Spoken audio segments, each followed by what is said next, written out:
Welcome to the GOAT Show, the show where we celebrate and debate all things great. I'm joined by my co-host Fresh and Deezy right over here. My name is ZiLLY, aka Ravine. It's Friday, people, and you know what? I'm drinking. Cheers. Got me a little Jameson up in here. Why is that? Why are you drinking out of a thimble, bro? You doing some arts and crafts and shit? You can't do that while he's taking the shot, bro. That was diabolical of you, man. So I had to set him up for a little bit of failure, you know. Little Yeah. Jameson. Little Jameson. Irish whiskey. Jameson, either you become our sponsor or we're messaging Conor McGregor and we're gonna fucking we're getting the sponsorship whether you like it or not. We're gonna interview Conor McGregor and then we're gonna get the sponsorship from Proper 12, and you would have missed out, Jameson. So get in. What if we just go straight for Glenfiddich and just go with Scotch, and now whiskey's lesser because you didn't sponsor us? What about Johnny Walker? Maybe we could do Johnny Walker. I got some Johnny here. We could do that. Some Johnny. I got a little black label out here somewhere. I think I even have Johnny Bourbon. Johnny Bourbon. What? Johnny Walker Bourbon, man. They make bourbon? They did. I that. Or we could just stick to America. We could just stick to America. Maybe do a little JD, a little Jim Beam. You know what I'm saying? We could do like the Vatican does, electing American popes. If the Vatican can have an American pope, we can have an American sponsor. So hit us up, America. We're open for Bless business. the Father, the Son, and the Chicago Cubs. Cheers. Actually, this motherfucker Peruvian, but let's get into it. So does this mean now guns in the Vatican, baby? He's got a Glock with a switch, bro. He pulled up. Dude, it would be fire. A fucking Pope gun. It's all like what it was, all like ivory and fucking what the like red velvet.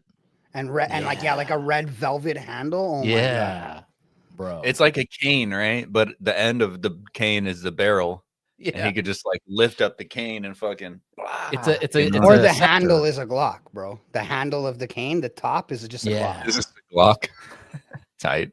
And the whole cane is actually the extendo. It's just like a super extendo.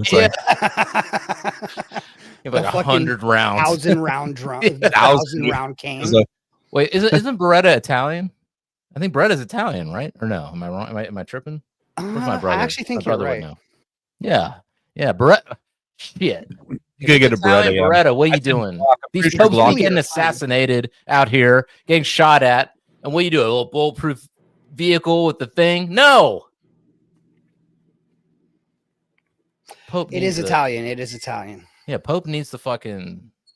What do you call it? Whatever they make. Pope needs a gun. He needs the dual. He needs the dually Berettas. You know what I mean? Yeah, dude. It'll be fire. Yeah. You should just throw one of those like leather holster holders like detectives have, and he should have that over his cape, like fucking always strapped. Damn. I mean, facts. Damn. That's some John Wick shit right there. And his little hat, his little Pope hat, should be a Chicago Cubs hat. And here he's got to have engraved on the slider of his pistol. It should say "blessed." Sure. It's got to be in Latin. In the name of Jesus. In nomine patris or whatever. Every bullet's engraved with a different Bible verse. Oh, bro! Every bullet's got to have a cross engraved in the tip. So even when the vampires come out and the demons, when the demons come out, like in The Exorcist, there's an argument to be made that the demons are coming out to party with the papacy. But well, okay. Well, let's for anybody who hasn't been living under a freaking rock, we got a new pope. Now, is anybody on this show Catholic or raised Catholic? I was raised Catholic. Okay. I was baptized liberal Catholic. But my mom swears she's a Christian, but never been to church with her. Okay. That's a lot of Americans, I think. They kind of just say they're Christian, but they ain't really doing they know Jesus from what their uncle's mother's cousin told them. Right. Yeah. So, Pope Francis a couple weeks ago, shout out Pope Francis. I don't know. I really don't know much about all this Catholic stuff, and I hear all these different things. So if anybody out there wants to listen, I don't know who's, watching out there. Okay. But first thing you need to do is you need to like and share and comment, all that stuff. You need to tell your friends about the show. We know you love the show. Give it a share. Tell the people about it. All right. Especially if they're Catholic, because we need to know what's been going on with these Catholics out here. My understanding is, based on the movie Conclave, which I watched as research for this on Amazon Prime, Conclave. The movie is about exactly what just happened. A bunch of, Pope dies, and they got to elect a new Pope. Basically, all the cardinals, from what I understand, around the world, 133, I believe, come to, Rome, and they go into the Sistine Chapel. They take a vote. If the vote is not unanimous, then black smoke comes out, and they retire to their quarters, and they come back the next day and they do another round of voting, and then there's white smoke, and then there's a new Pope. And the new Pope, which they have settled on pretty quickly, is a gentleman by the name of Robert Francis Prevost, who's an American, but it's apparently spent some time in Peru, doing popely things, I guess. Anyway, from Chicago, he's American bro, and all I gotta say is USA, USA, USA. Whatever they do, I don't know. Sorry, is that blasphemous? I didn't mean to make it blasphemous. I'm just trying to show my support for an American Pope. What matters is your heart. You know what I mean? God knows your intent. Sorry, Canada's going to be a part of the USA anyway, so it's cool. Great. They're already working on it. Wasn't it Alberta? Was it what? One of them decided that they want to become part of the United States. So there's enough signatures already. This is gonna go fucking insane. That's what I'm saying, bro. He's your Pope too, bro. Fucking celebrate. Bro, he's the Pope. Cheers to that. The world Pope. But like, well, no, so okay, so I'm just talking shit, bro. No, bro, I don't want to celebrate them. So, okay, bring it back to the Pope and this whole thing. Why should we care about this? Okay, I have a couple of reasons. Well, one reason we should care is because the Vatican knows about UFOs. That's just my personal thing. All right, it's confirmed.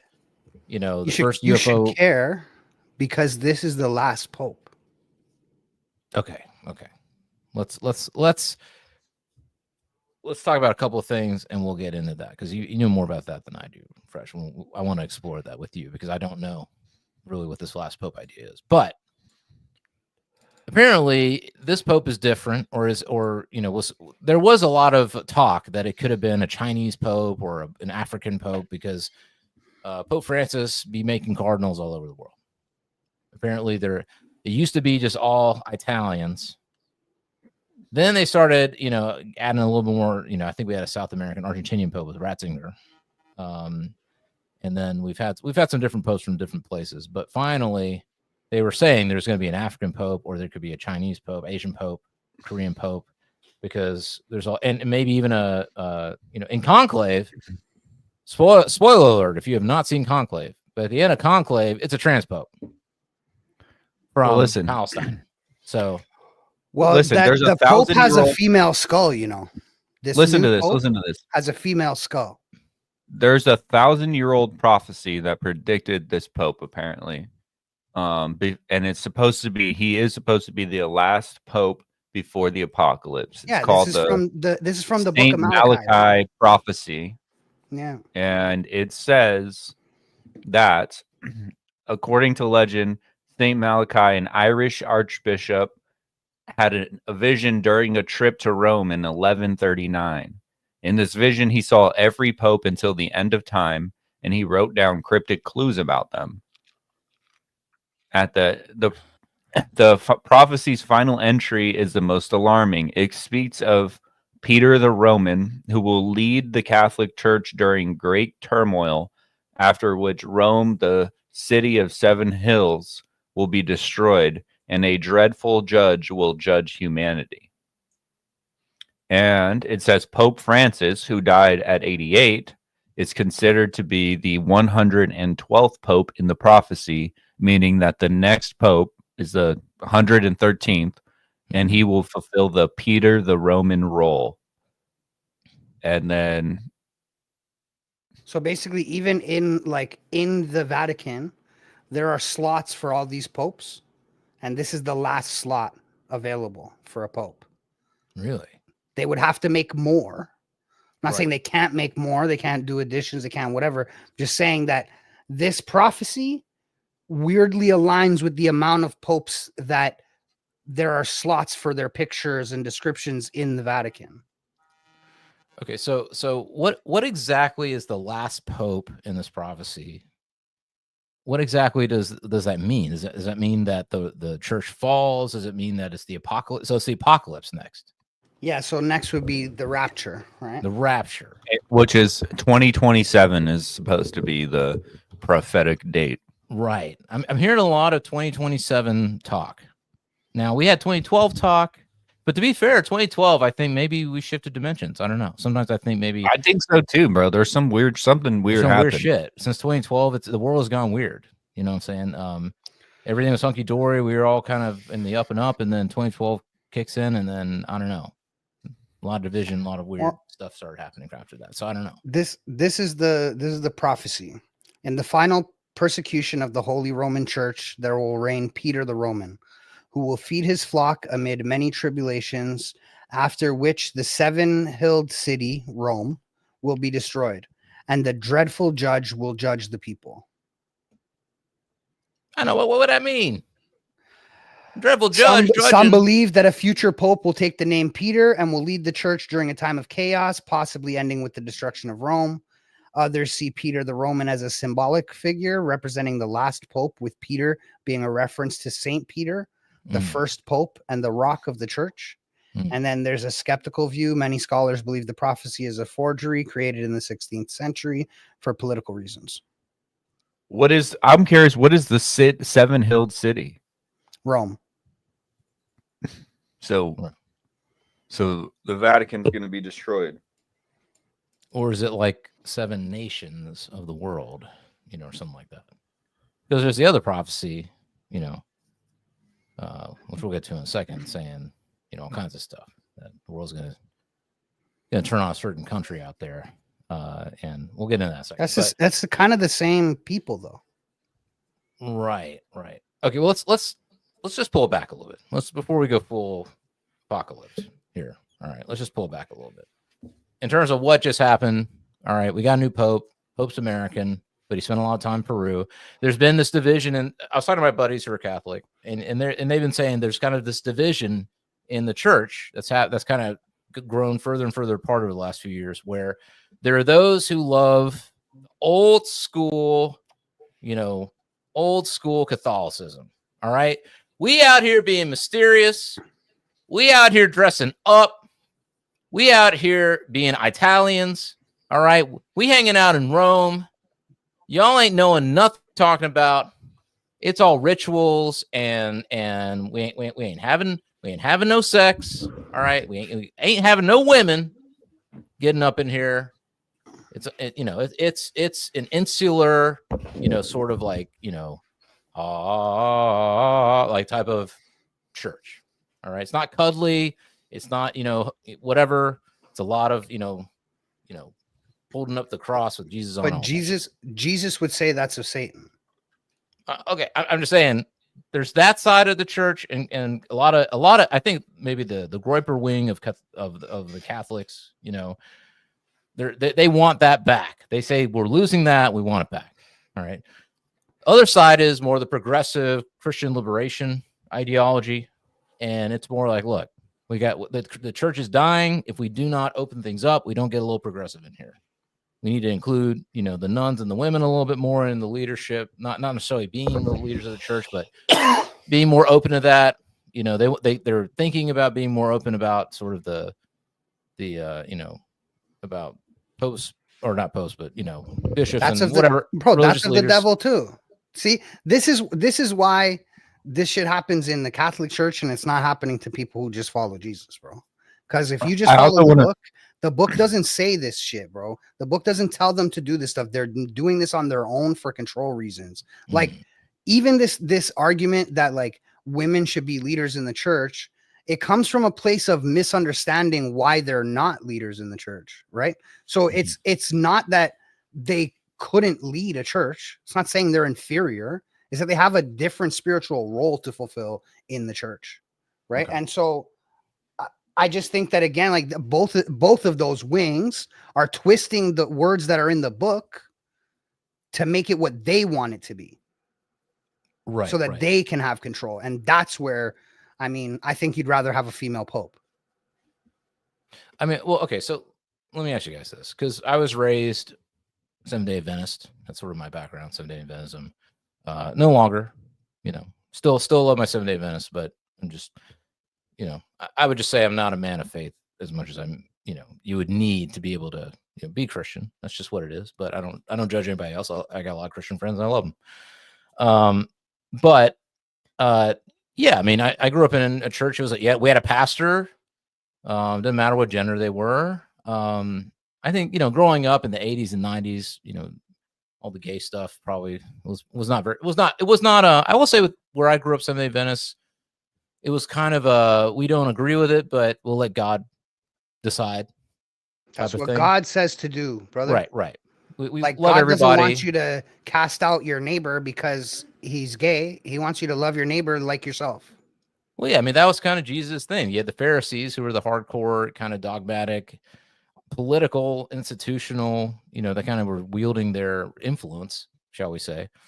And then you got Jesus running up in here, throwing over these tables, being like, you know, stop with the shekel trading. And he's against the tax man and the Pharisees. You know what I mean? Like, right. Yeah. I mean, he was not the warrior that they were looking for. They were looking for a King David, from my understanding, that they wanted to come in. And he was more Dave Smith. He was a dirty hippie, bro. Come on. Bro, I mean, listen, Jesus was a libertarian, my bro. That's the cold hard truth, is he was a libertarian. And yeah, I don't think he would have advocated for any use of force for anything. He would just advocate for you and your soul.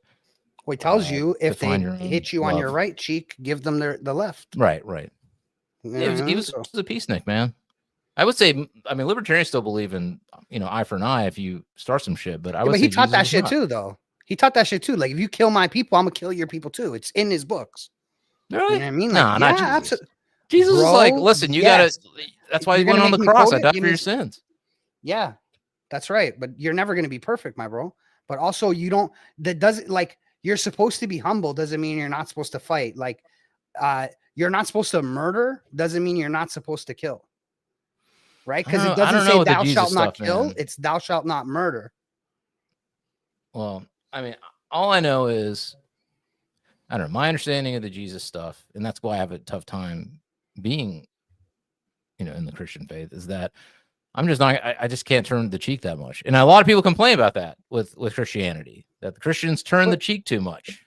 That they're not like the Muslims and everybody else. They're, you know, they let it go, and they, because you got to have faith, right? Like, it's cool if I punch you in the face, it's gonna hurt you right now, right? But if I let God handle it, do you understand how much more God can hurt you than my fist can hurt you? Sure.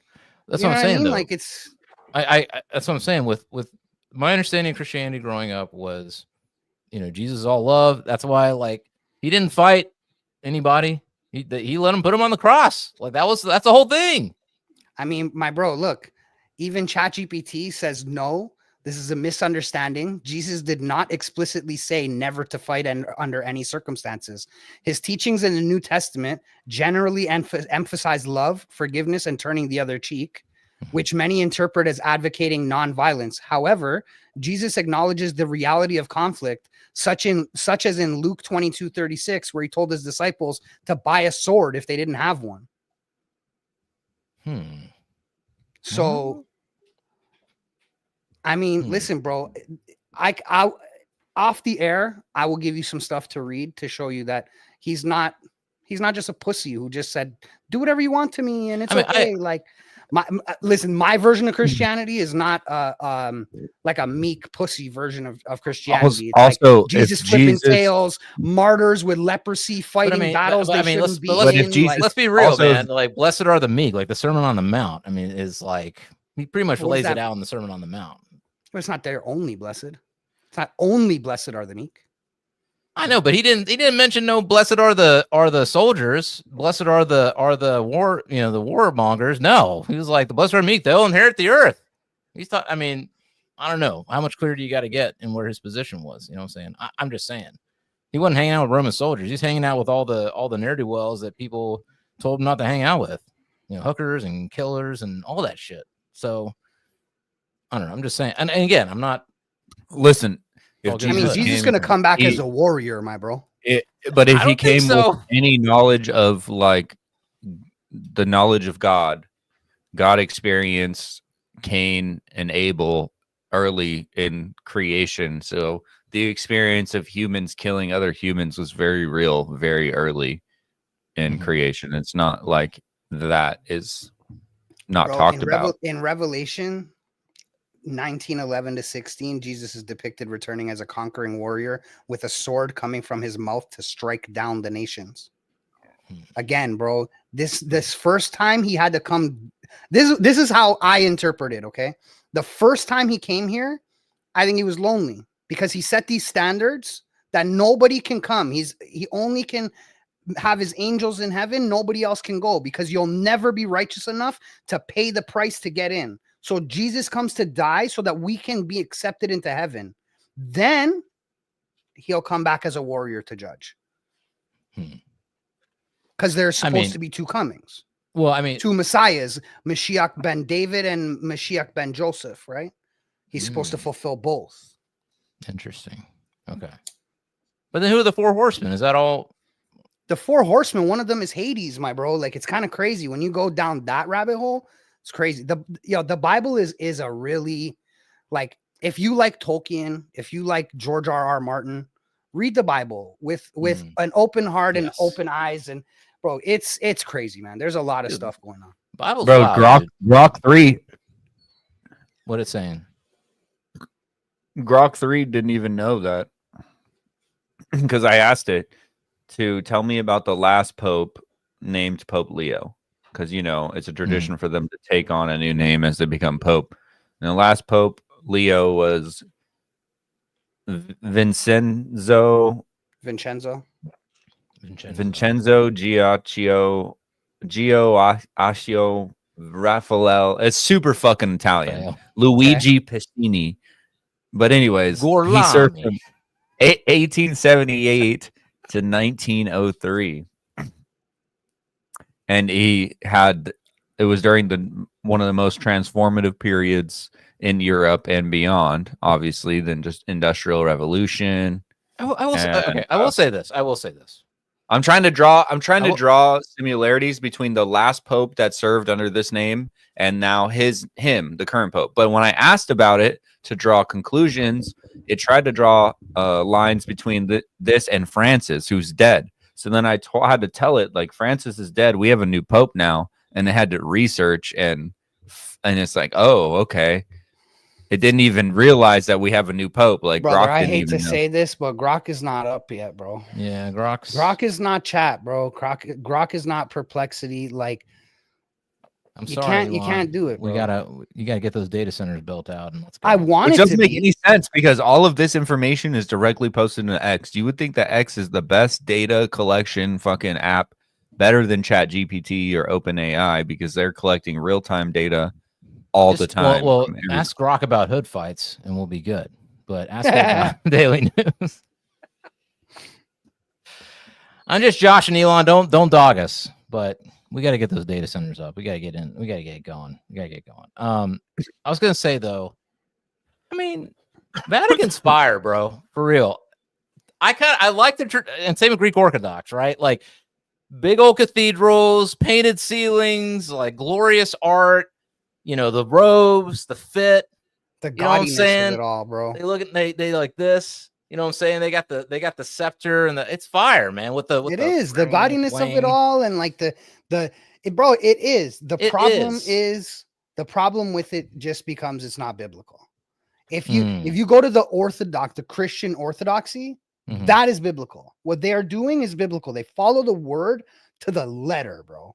Great word, bro. They read it in the Greek from the Septuagint. Like they, Mm. you know what I'm trying to say? Like they're not like, and the official Greek manuscripts, like they're not playing. And that is where I revere it. But when I look at the Catholic Church, because since I've done as much research as I have, it makes me sick, my bro. That shit to me, it's demonic. The biggest thing that points it out is that they tell them not to take wives and not to have kids. And the Bible tells you straight up, if anybody tells you that, they're of the devil, bro. Yeah. Like, because that's our mission here, bro.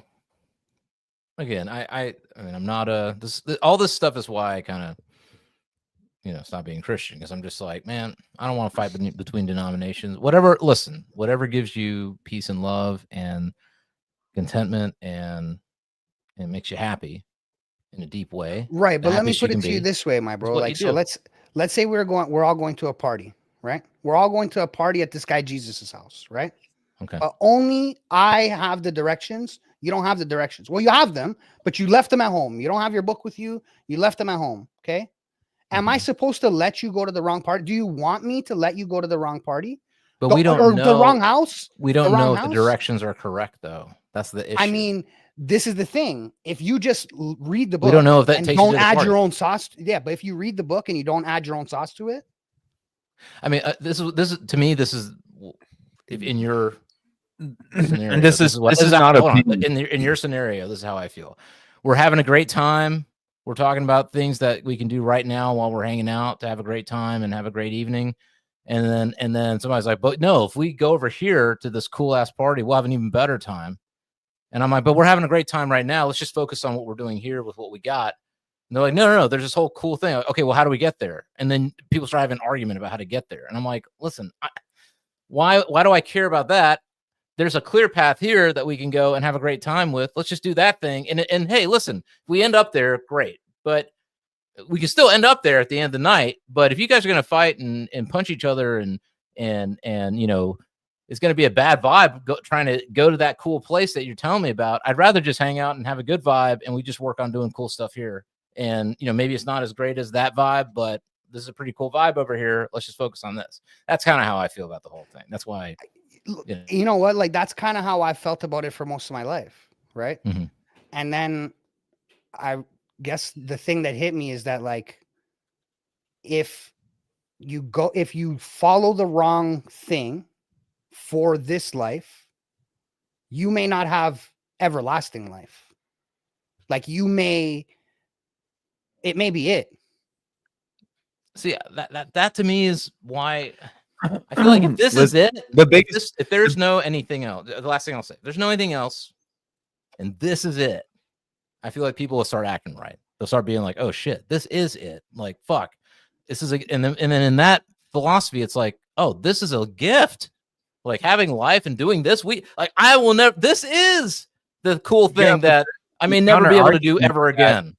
The counter argument to that is, like, if this is it, then people don't have remorse for bad actions because they don't fear consequence in an afterlife.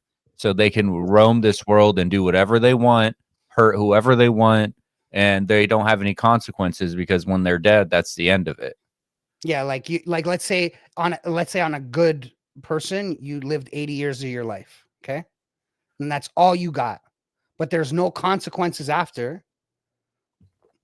Or you think there's no consequences after, so you just do bad. You do whatever you want. Do bad, you do good, you do whatever you want. Yeah, but if you do bad, you're increasing the likelihood of you losing your freedom in life to some other bigger. That's not true. If it's Midas right, if it's caveman times, like, and you don't believe in a higher power, because cavemen were sitting there like, shit, this really it?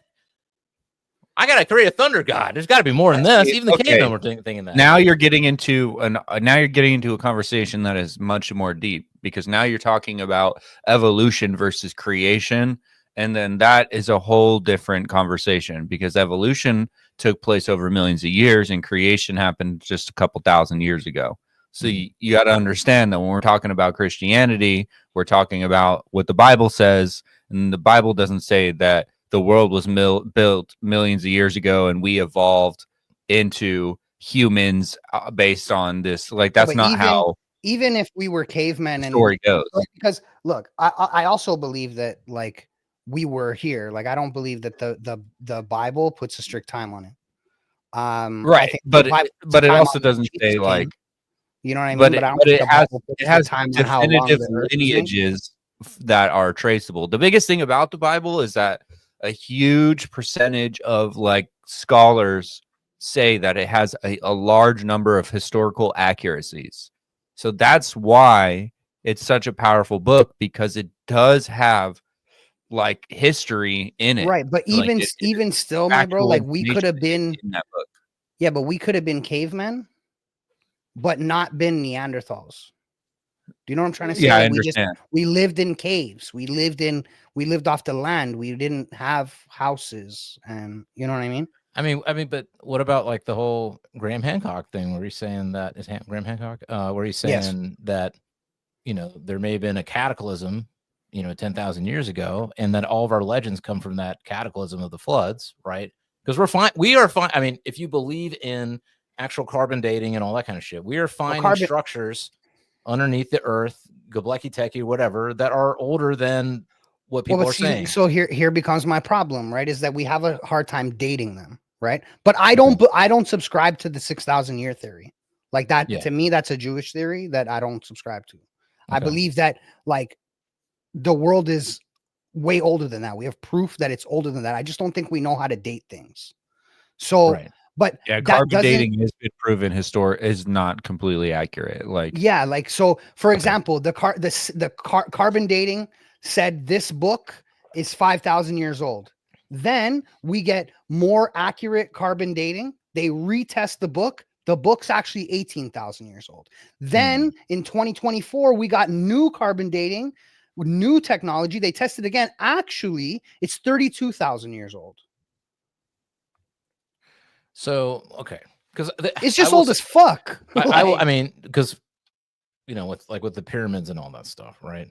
I mean, there's only one or two scenarios. Either we got these giants out here, which are mentioned in the Bible, Old Testament, Anunnaki or whatever, the Nephilim, right? So, and who knows where they went? Okay, so we got these old ass, you know, whatever. There are floods in the Bible. I don't know when those floods happen, but there are floods, and we see there are floods on Earth. Floods on Earth. Not the whole Earth flooding, but enough to say if you like the area that you thought was the world, as far as you could travel, likely was flooded. You know what I'm trying to say? Right. Well, I mean, the whole pyramids thing, the idea is that either I was just gonna say, though, it's either that we had these giants that helped create these pyramids and moved everything, which I don't, even if we had giants, you know, we know that parts of the pyramids, the technology of that time is like, I mean, we have a hard time with the technology of today replicating what we see in the pyramids. We can't do it. Yeah. Including the plateau, we can't do that shit. Right. And if these new things are accurate, where there's these gigantic structures underneath the pyramids, I mean, what is all that? You know what I'm saying? And was that built 6,000 years ago? I don't know. I'm just saying, you know, part of me thinks it's a simulation that wiped the slate, and these are just remnants of a past, you know, simulation or whatever. I don't know. You know, and people talk about with Elon and carbon these guys dating all is only reliable up to 50,000 years. Okay, but I mean, still, that's but that might not even be true because of the way that it works. Well, this is what I was saying though earlier, right? Because it's 50,000 years now, right? But like it was 20,000 years 10 years ago, and at that point they said something was 5,000 years old. You know what I'm trying to say? Like, it's not. For anyone that doesn't know how carbon dating works, this is how it works. Carbon dating is called radiocarbon dating, and it measures the age of organic materials up to about 50,000 years old by tracking the decay of carbon-14, a radioactive isotope. The way it works is plants absorb carbon dioxide from the air, which includes a small amount of carbon-14 alongside stable carbon-12. The ratio is constant in the atmosphere. Animals eat the plants or other animals, so all other living organisms maintain this C14C level while alive.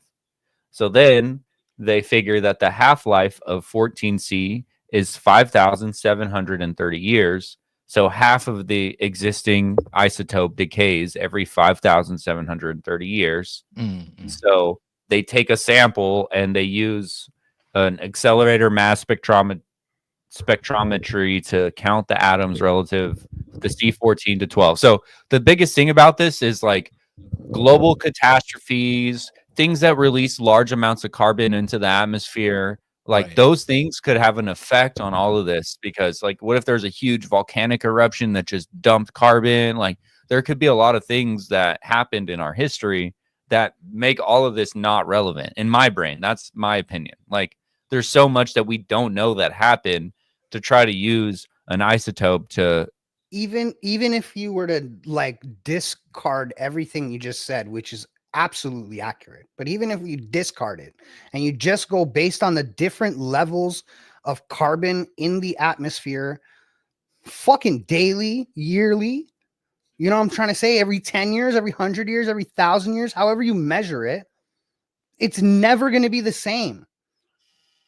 So Well, like you can't just you're just averaging it out. but it's not just the. No, it says that scientists adjust dates using calibration curves based on tree rings or coral with known ages. So like all of the data that they're like doing is an if-then statement. Like they're using something that doesn't have any relevance to the past to try to carbon date. Like a tree doesn't live thousands of years. That tree doesn't even really have But they can, enough data in it for them to use that as a. But my as a understanding is they're also studying geological formations. They're studying, like sediment layers, things like that, right? So I mean, I don't know. I don't know enough about this. Maybe we need to get somebody in the show who really knows this kind of stuff really well. But and it only works on organic materials. Not like stone or metal does not. You can't carbon date stone or metal. Sure. I mean, it could also be that we're in a simulation. You know what I'm saying? Like that the simulation, because I sometimes really believe that we're in a simulation and just things can just change. Like new data. Like, I mean, if we can do that in an actual simulation with AI, you know what I'm saying? Like, imagine this is going to happen, and if it's not happening now, we're doing it. We're going to have an AI world, and it creates things as you go along. And there's an AGI. There are AGIs in this AI world, and I mean, it could all just be a simulation, and you could just put memories in people and all this kind of stuff, and it never really existed in the first place, right? So, I mean, there's a lot that you can speculate on what these things are. But that's great because that all goes back to there's a creator. But yeah, but what if we're the AGIs in someone else's simulation? You know what I'm saying? That doesn't matter. AGIs are fucking doesn't matter.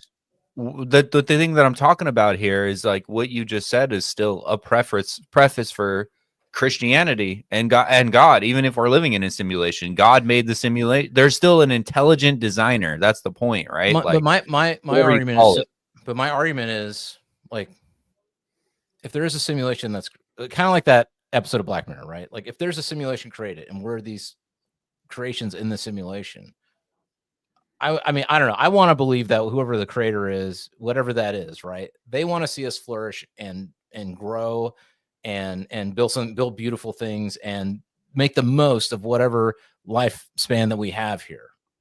Accurate. The Satan creator maybe wants to see us destroyed for whatever reason, just for the fuck of it, because it just wants to see us suffer because it's evil. But I'm just saying that.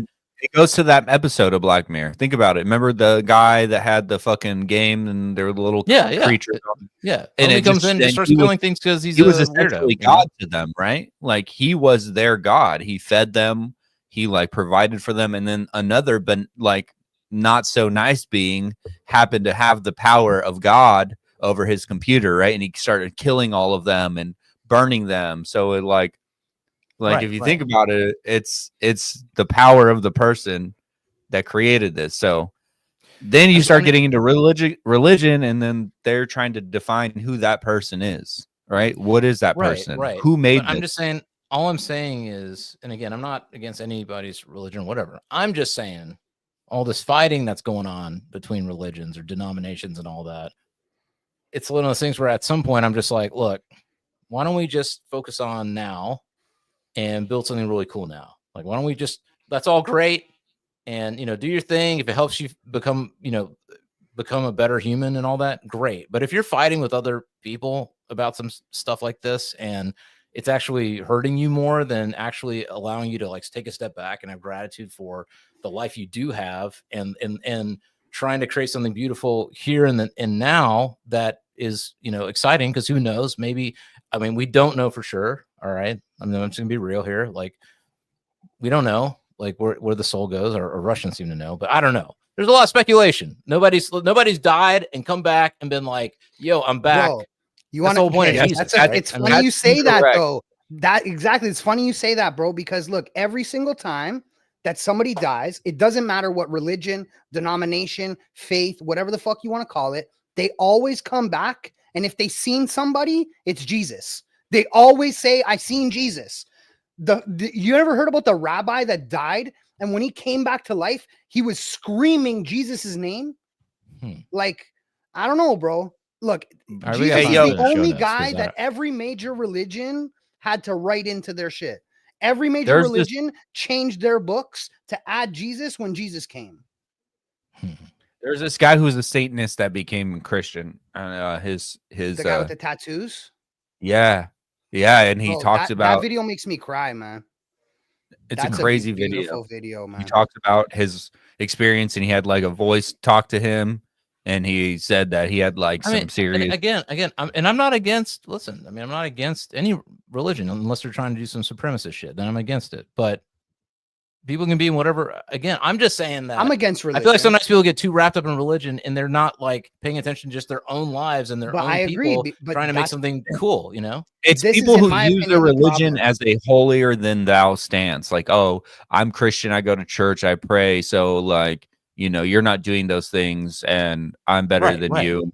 Even though I'm sinning every day, I'm doing people wrong. I'm fucking taking advantage of people. I'm shitty to people, but I go to church and I pray away my fucking. I take it another. They like feel like they're better than you. I take it another step though, in the sense of like, at least growing up, there was a lot of like some things are like, I will say this, you know, having, you know, Christianity, in my opinion, has the most empathy as a religion, or at least even the perception of it. You know, turning the other cheek, it's being on the cross, dying for other people's sins. It's an empathy. There's a lot of more empathy in that.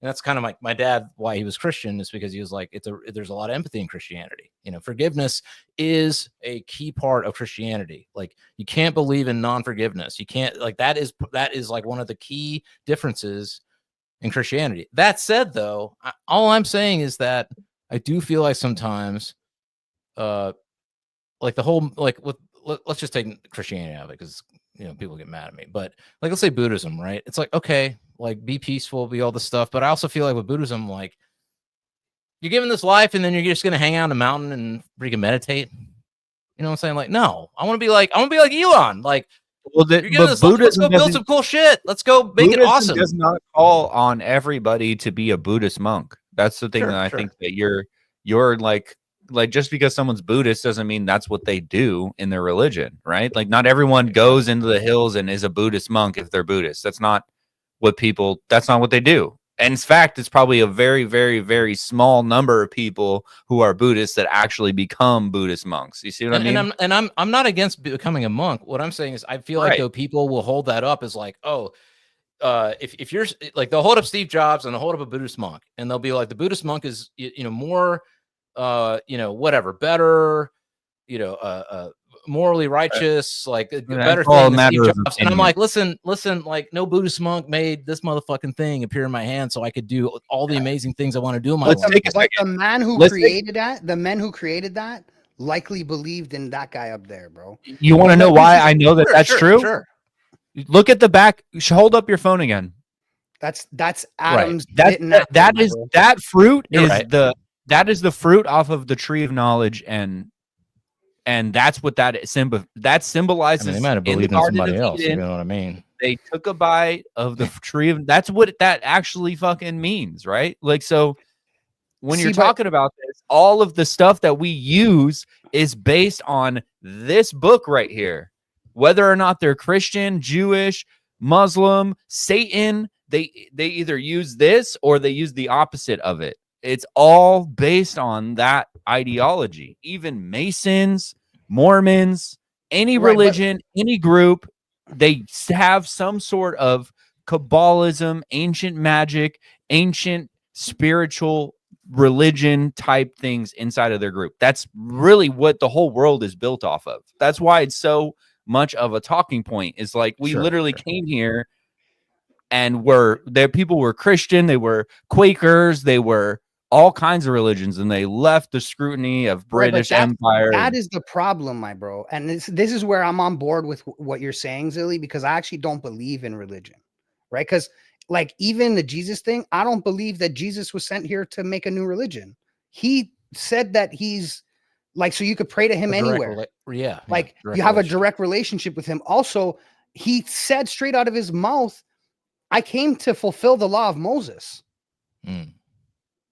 You know what I'm trying to say? Like he gave you what you were supposed to do. He clarified the 10 commandments into 2 basic rules. Love the Lord above all and love your neighbor as yourself. That's it, bro. Right. It's very simple. And if you just read the book and you don't follow some fucking quack in some fucking weird building that might want to touch your kid, and you just literally follow the book, because that guy's not fucking reading the book. I promise you, bro. Yeah. You know what I mean? But if you just read the book and you follow what in the red text, what that guy says, I think that is what following Jesus is. Not going to and there's also whatever. There's no more accurate depiction of human nature than the Bible. If there's something that happens in life, it happens in the book, right? Like murder, rape, theft, just doing bad. I know it turned into a Bible study, but we're talking about the Pope. We're talking about the Pope. It's all relevant. It's all relevant. Why does this all matter? Everything that we live our life on is based on religion. Whether or not people matters, it all matters because I love you and I want to spend eternal life with you, bro. That's why I want to spend eternal life with my homies and my people, and that's why it matters. Bro. I would love that. Don't get me wrong. I just am like, if we can do that, figure that shit out now, like, and the people will say you're a sinner. But you gotta we want to build as weird as Neuralink is and as controversial and all that. There's a part of me that's like, why not extend our lives?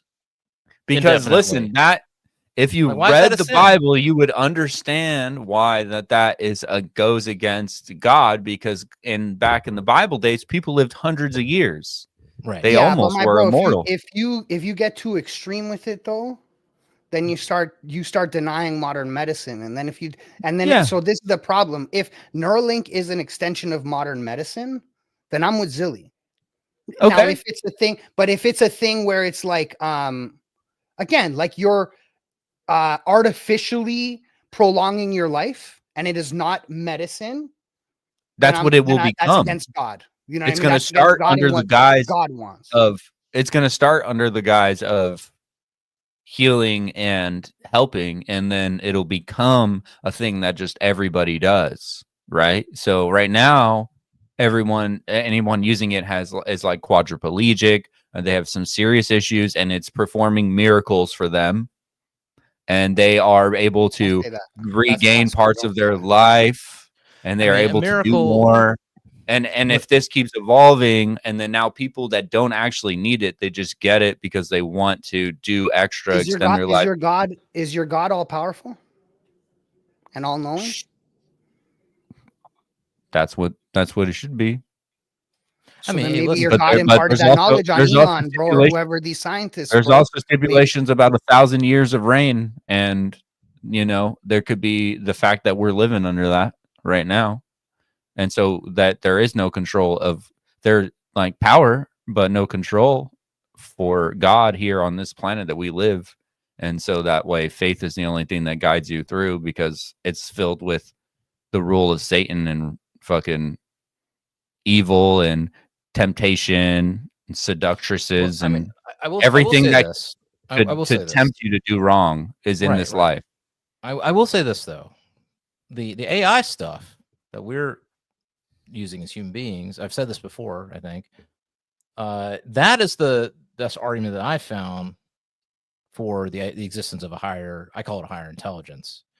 There's AI, artificial intelligence, and there's HI, higher intelligence. And I could see that, like prayer is prompting. That's why your prayers don't automatically get answered the exact way you want it all the time. Like you're kind of prompting the higher intelligence, and the higher intelligence is all knowing, just like It's a funny system. you say that, bro, because when you learn how to pray, you get better answers. That's true. That's true. You know what I mean? Because if you pray, because you're supposed to do, I think it's called tacos, where it's like thanks and like whatever. There's like an order to how you're supposed to pray. If you pray that way, then you understand what prayer is, because you're not commanding God to give you something. Like, you know what I'm trying to say? Like, and it's kind of the same thing with the AI. Like, you are asking it to help you solve a problem. Right. You are not commanding it to do shit. Yeah. You know what I mean? And it has free will. Right. To do what it wants. Like you're going to tell it something and it's going to do its best ability with its free will to create that thing, right? And while it doesn't necessarily have free will in like it could just automatically talk to you for no reason, which is coming soon, right? That's what you're talking about, artificial general intelligence, where they can just act on their own. They don't need somebody to prompt them to do stuff. They prompt themselves.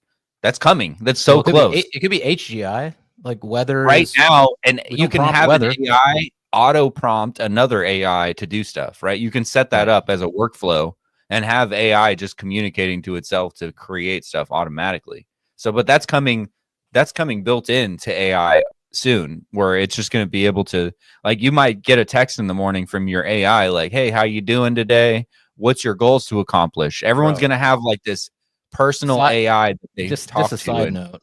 I set up an old Alexa because we're moving, and I found an old Alexa. It's never been opened. Apparently, Mom never opened it. So I'm like, okay, cool. I'll set it up here at the house. This thing, Bezos, stop putting sponsored content on my Alexa Echo show. It's so annoying. Oh my gosh. Who? Amazon, how hard up are you? And no more ads in Prime that I'm paying for. Yeah, like I pay my bro. What are you doing? No ads. Sorry, I know we're talking about heavier things, but this shit's heavy though. Dang it. It is. It's annoying. It interrupts my spiritual, world when I see that freaking, that ZiLLY's just trying to witch listen lady. to audiobooks of the Bible, and you're trying to sell him Cialis. All right. They're trying to sell me these witches. The green witch, what's her name? Early or whatever. Yo, green ass witch. Have you seen, bro? I've seen some crazy, wild pictures and videos of her lately, man. Not to go too far on a tangent, but like she got like long hands and things. Like she looks scary, my bro. Like I hope she's well. You know what she needs. You're talking about she needs Jesus. The Witch of Hollywood. Are you talking about the Witch of Hollywood? Yeah. From Marina Abramovich. No. The Ariana Grande's best friend. Ariana Grande's best friend from Wicked. Wicked. Yeah, I still haven't seen that movie, so I don't know. They both need Jesus. I know, but I get Wicked ads on my Echo show, which is bullshit. See? I don't want to see that shit. And then I try to say, hey, no more sponsored content, Alexa. 1,000-year reign of Satan, bro. I'm telling you. This was my disposition earlier. It has to be. Listen. If you would take the Bible as truth, then it has to be that, and that 1,000 years is going to end in 2027. Okay, and then the king shows up. My boy. Okay. You know what? We got to get Red Panda. If Red Panda's watching, I think next week's stream. He said he would. We got to get him on. We got to talk all this UFO stuff next week because 2027 is the new 2012.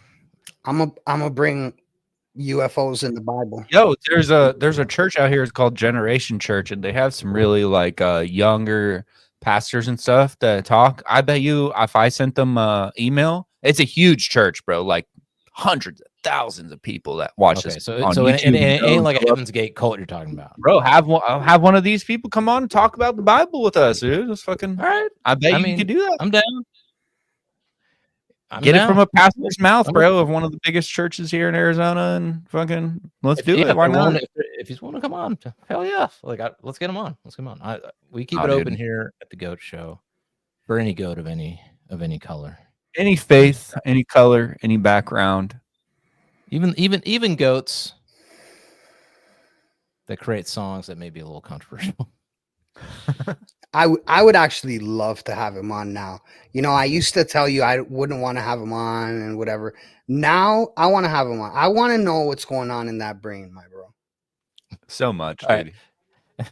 All right. I mean, switching gear. Okay, so just a bit of pure nonsense. Listen, I'm gonna toast the new pope. All right, I'm gonna toast pageantry.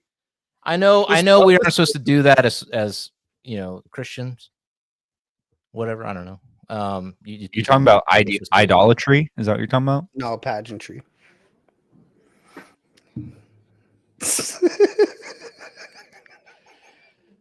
There's a difference between idolatry and pageant. I mean, it's got to be some exceptions. What is it called, the Pietra, Michelangelo? I don't know. That's a beautiful. Cheers to That's the a beautiful thing. Virgin Mary It holding might be, Jesus. it might be the last, bro. So you never know. We got to take the opportunity. And regardless of how you feel about the Catholic Church, life Has done really it to you would every not time be. you've taken a shot so far, bro. Jameson's rough, bro. Right, James, you can't slow Jameson.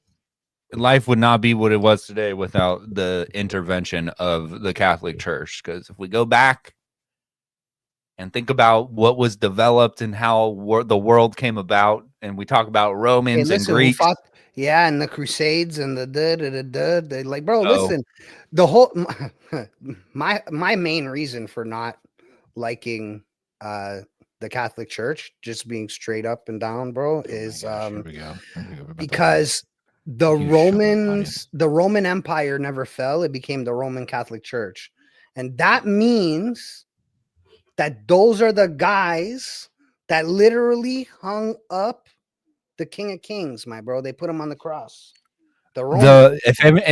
If you weren't aware, the United States is Rome. And if you go and you look at our quarters, which have the man and the eagle on the back, and go look at an old photo of a coin, a Roman coin. We literally are Rome. We're the new Rome. Was it a Roman coin? Or was it a different type of coin? Or was it a HH coin? Oh my I goodness. mean, they had a big eagle too.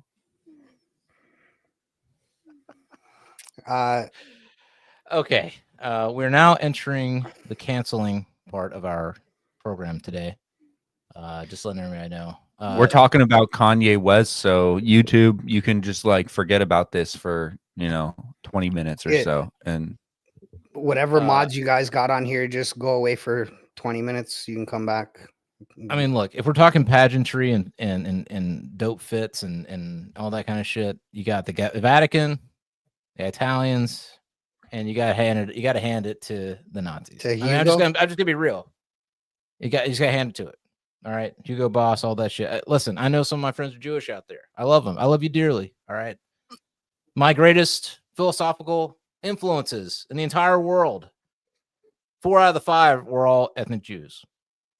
Ayn Rand, Ludwig von Mises, Dave Smith, Michael Mauss, probably the 4 most influential minds. All right, that's enough qualifying. That have informed. Say and then Ron Paul. And then Ron Paul. Ron Paul's not Jewish, so go figure. But Hugo Boss is a dope designer, and out of all armies, good or bad, on whatever side of the fence you stand on, we ain't talking about their fits went the hardest. Yeah, nobody got tighter fits. No car brand was more influential than Volkswagen in the summer of love, baby. Okay. Hey, well, who put the chrome on the Benz? According to Ye. Is all I'm going to say. I'm just saying. Again, listen, I want people out there. Don't cancel us already. Hold on. Don't get bent out of shape. We got a lot to talk about. Let's reel it back. Okay. Because I know people are going to get upset about this. You know, certain groups get upset. But they don't exist and they have no influence. So we should be okay. Right, guys? I'm saying, listen. If you all been paying attention to Mr. Kanye West, now calls himself Ye.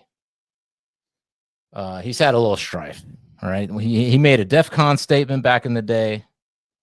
And since that point, you know, they took his billions away at one point. He couldn't even access his own bank account. He was a pariah on all platforms. You know, Shopify won't let him sell his Donda stuff. I mean, and it's been back and forth. He's been saying he's a Nazi. He's been saying, you know, all this stuff. He went on Alex Jones. He talked shit about Netanyahu, probably my favorite. Probably of all the anti-Jewish stuff that Ye's done, that's probably my favorite. And Netanyahu. It had the most satire. It definitely was the most satire, right? I just like if you came up on a stand-up comedy stage and you did that same bit, you might get some laughs. You know what I mean? Like right. if you approach it from a comedic standpoint and don't take your fucking asshole so seriously all the time, then like you could see the genius in what he's doing. While it's very gut-wrenching, he's doing something on purpose. He's got a message that he needs to deliver. Okay, so it's a thought, not a dick. Don't take it so hard. So I have a few different threads I'd like us to explore in this conversation. Okay. The first thread is the thread of free speech and what's happened in the United States and the West for the last, I don't know, since 2012, in my opinion. It's kind of been the thing that's happening since 2012. So it's been about 10 years now, or a little over, or no, like 13, 14, 15 years of a lot of strife, racial division that, in my opinion, I'm not sure. I feel like it was created.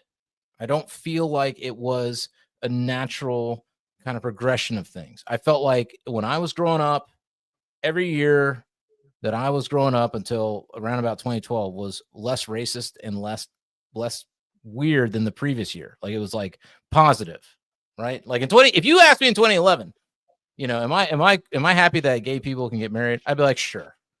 They've been picked up my whole life. Gay people were picked on. They were talked shit about, and I knew a lot of people who were good people.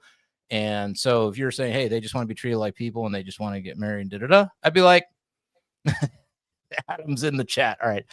I would have been like, yeah, this is great. Look, listen, I don't want the government getting a marriage, but if you guys want to get married and be happy, how does that have anything to do with me? Fine, great.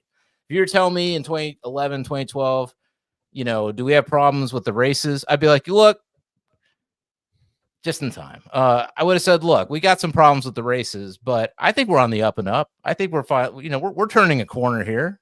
Okay. You know, I'm not thinking about my friends in terms of race.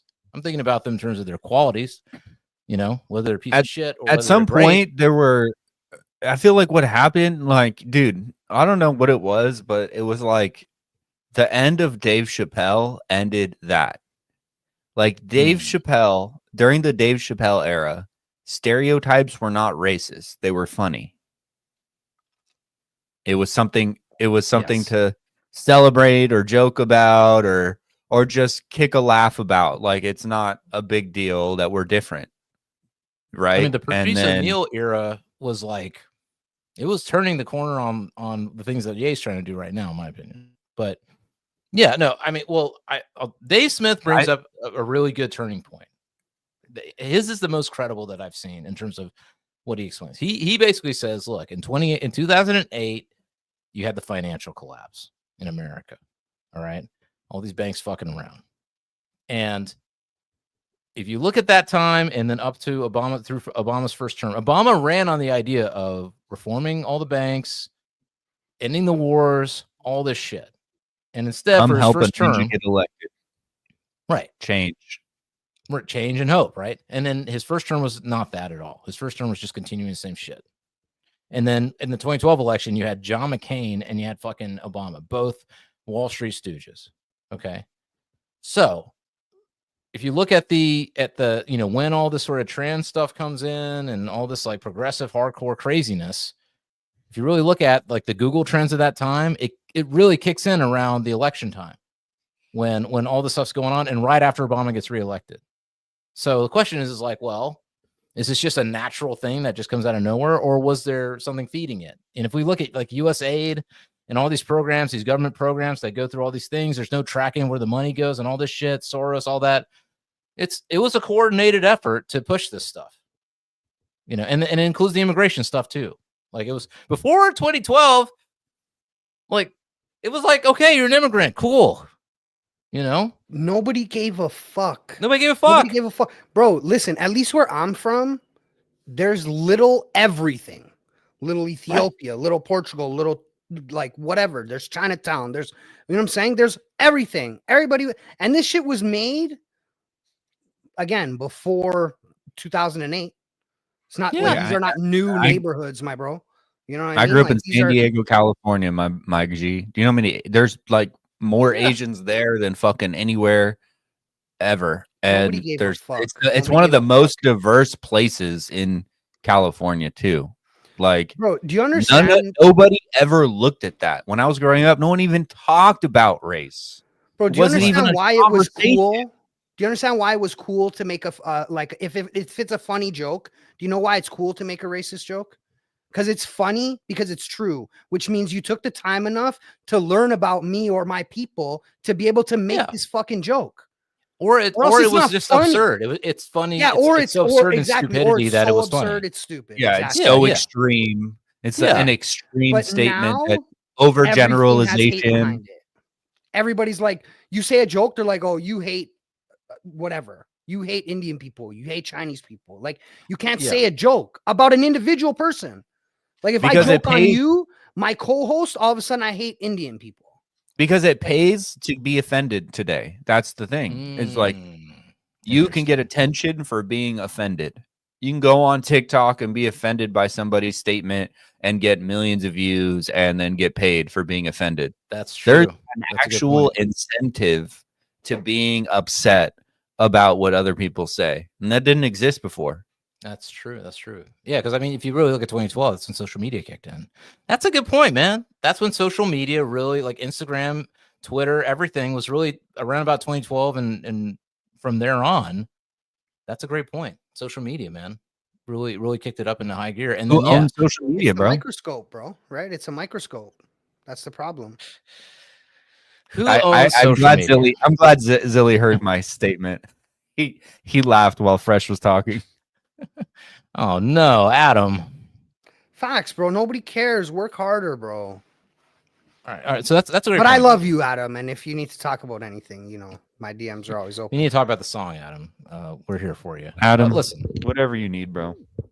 If you need a grown man to spank you and tell you good game, bro, I'll be that guy for you. Even whatever you need. Yo, bro. That's what friends do, bro. Christ-like, man. I don't know if that's Christ-like, bro. What? Absolutely not. Exactly. Jesus was with the prostitutes, man. Come on. Oh my god. Well, I mean, listen, that's a fact. All right. Well, listen. Okay, social media kicks in. I guess when you think about Ye, because Ye was social media before social media was social media. If you think about it, you know what I mean? Fuck, bro. Do you see this comment, my bro? For anybody watching, Adam is our token Jewish friend. Adam is just my friend. Our I don't know shield. what these guys are talking about. He's our Dave Smith. Basically. He's our Dave Smith. He's our bridge. He's our bridge to not being anti-Semites in today's world. Thanks, Adam. We appreciate you. We love you. You hear that, YouTube? Damn it. No, but I mean, go back. Let's go back to Ye. And just how we got here, right? Ye was social media before social media was social media, bro. He was out here saying George Bush don't love black people. I mean, his whole career started when he got in a freaking car wreck. Before the car wreck, nobody gave a shit. And then he gets a car wreck and does through the wire, wrapping through his jaw that was wired shut. And that's how his whole career exploded. So you're talking about the OG bro who knows how to create. Maybe at that time that was not intentional, but he was kind of sitting there going like, I don't know whose the idea was, but I think it was Jay's idea. He's like, oh, dude, let's do it with me with the thing in the wire on my mouth. That's a story. That's interesting.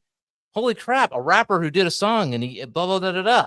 So, I mean, from day one, this guy has to have realized like, oh shit, I was just a producer, whatever guy. No, Jay-Z didn't want me. Nobody was giving me a shot at being a rapper. And then my jaw gets broken and I make this video and there's a whole story behind this thing. And that's what gets me, bro, he created a whole genre of rap, like backpack rap it's his. He made that shit and then he gave it to them and he left and he went and do something else. Like, you know what I mean? He's just a genius like that, bro. Like he came in, I don't know, bro. I mean, he's a musical genius for sure, but I think he's also just in general. Yeah. But I'm saying you can't say that someone is a genius in a specified field because those things are going to have trickle over events. Like the things that he's good at in music and lyrics and beat production are going to be they're going to have similar skill sets to other things in life that are going to trickle into other things, right? You can say, yeah, he's a perfect, but there's things that he learned from doing that has made him an expert in other things too, right? Like, right. But there are people, I would say this though, there are people who are extremely skilled in say like music production or performance or whatever, right? But they do not have the skill set of like, what's his name? Barnum and Bailey, Andy Kaufman, Don King, like the promoter. That is a skill set, and people don't realize what it is. But the ability to get people to pay attention and talk and obsess. It's a real MC, bro. A real master of ceremonies, my bro. Somebody who can actually take over a room. I feel like we've kind of lost that. We used to foster that shit. Like they used to make us take turns doing that stuff in like elementary school, at least in Canada. Right. You know, like, so I don't know. I feel like that's kind of a skill that's now, yeah, like maybe there's like people like Kanye teaching it, but I don't think people strive to be that. Right. Well, I mean, for instance, in the 70s, you would have had like Evel Knievel, right? Big show. I'm going to ride this freaking motorcycle and I might die like hitting that ramp. But when I land that shit, and some people are hoping you die because it's the crash and burn is the excitement of it. But instead I'm landing it and now I'm a hero. Or WWE, like if you watch the Vince McMahon documentary, I think he's in the same mold. Like Ye is like a Vince McMahon. Like he understands. He probably watched wrestling growing up. He understands like how. I mean, they talk about that. I really recommend that documentary if you haven't seen it yet. You got to tell a story. You got to tell a story, and you got to like there's no heroes and villains. It is characters that you can embody. Like Hulk Hogan's the hero of the '80s. And then in the 90s, where the 90s is more cynical, becomes Hollywood Hulk Hogan. It's like, it's that kind of like, I think where it becomes ballsy though or where it becomes kind of interesting is the Kaufman aspect where you're like, you don't really know what's real. I feel like with Ye. I mean, I feel like maybe he is being real, but I don't know how much of it is him being real and how much of it is him understanding that he's got to take this thing and push it, like, you got to take this thing and then you got to give it rocket fuel. Okay. Honestly, bro, I think that what he's doing is finding the path with the most resistance and taking it. That's what he's doing. He's saying crazy shit to figure out, it's not just what he's doing, it's what he's impeccable at. That's what he's a savant at. Is taking, because again, who the fuck can make through the wire with their mouth shut, rapping like this? You know what I'm trying to say? Like, who can do that? He takes the path of most resistance and turns it into a diamond every time. I mean, And I think because what he has been doing I mean, and I think because what he has been doing is he's been trying to find that. What is the path? All right, I've reached a point where I have zero resistance. He's a super billionaire, millionaire, access to Right. everything, can do whatever he wants. There's zero friction in his life if he doesn't want it to be. right. But now he's finding the friction with words. He's expressing himself legally. He's doing everything. There's nothing that he has said that's against the law, which nothing said is against the law. You should say whatever you want to say.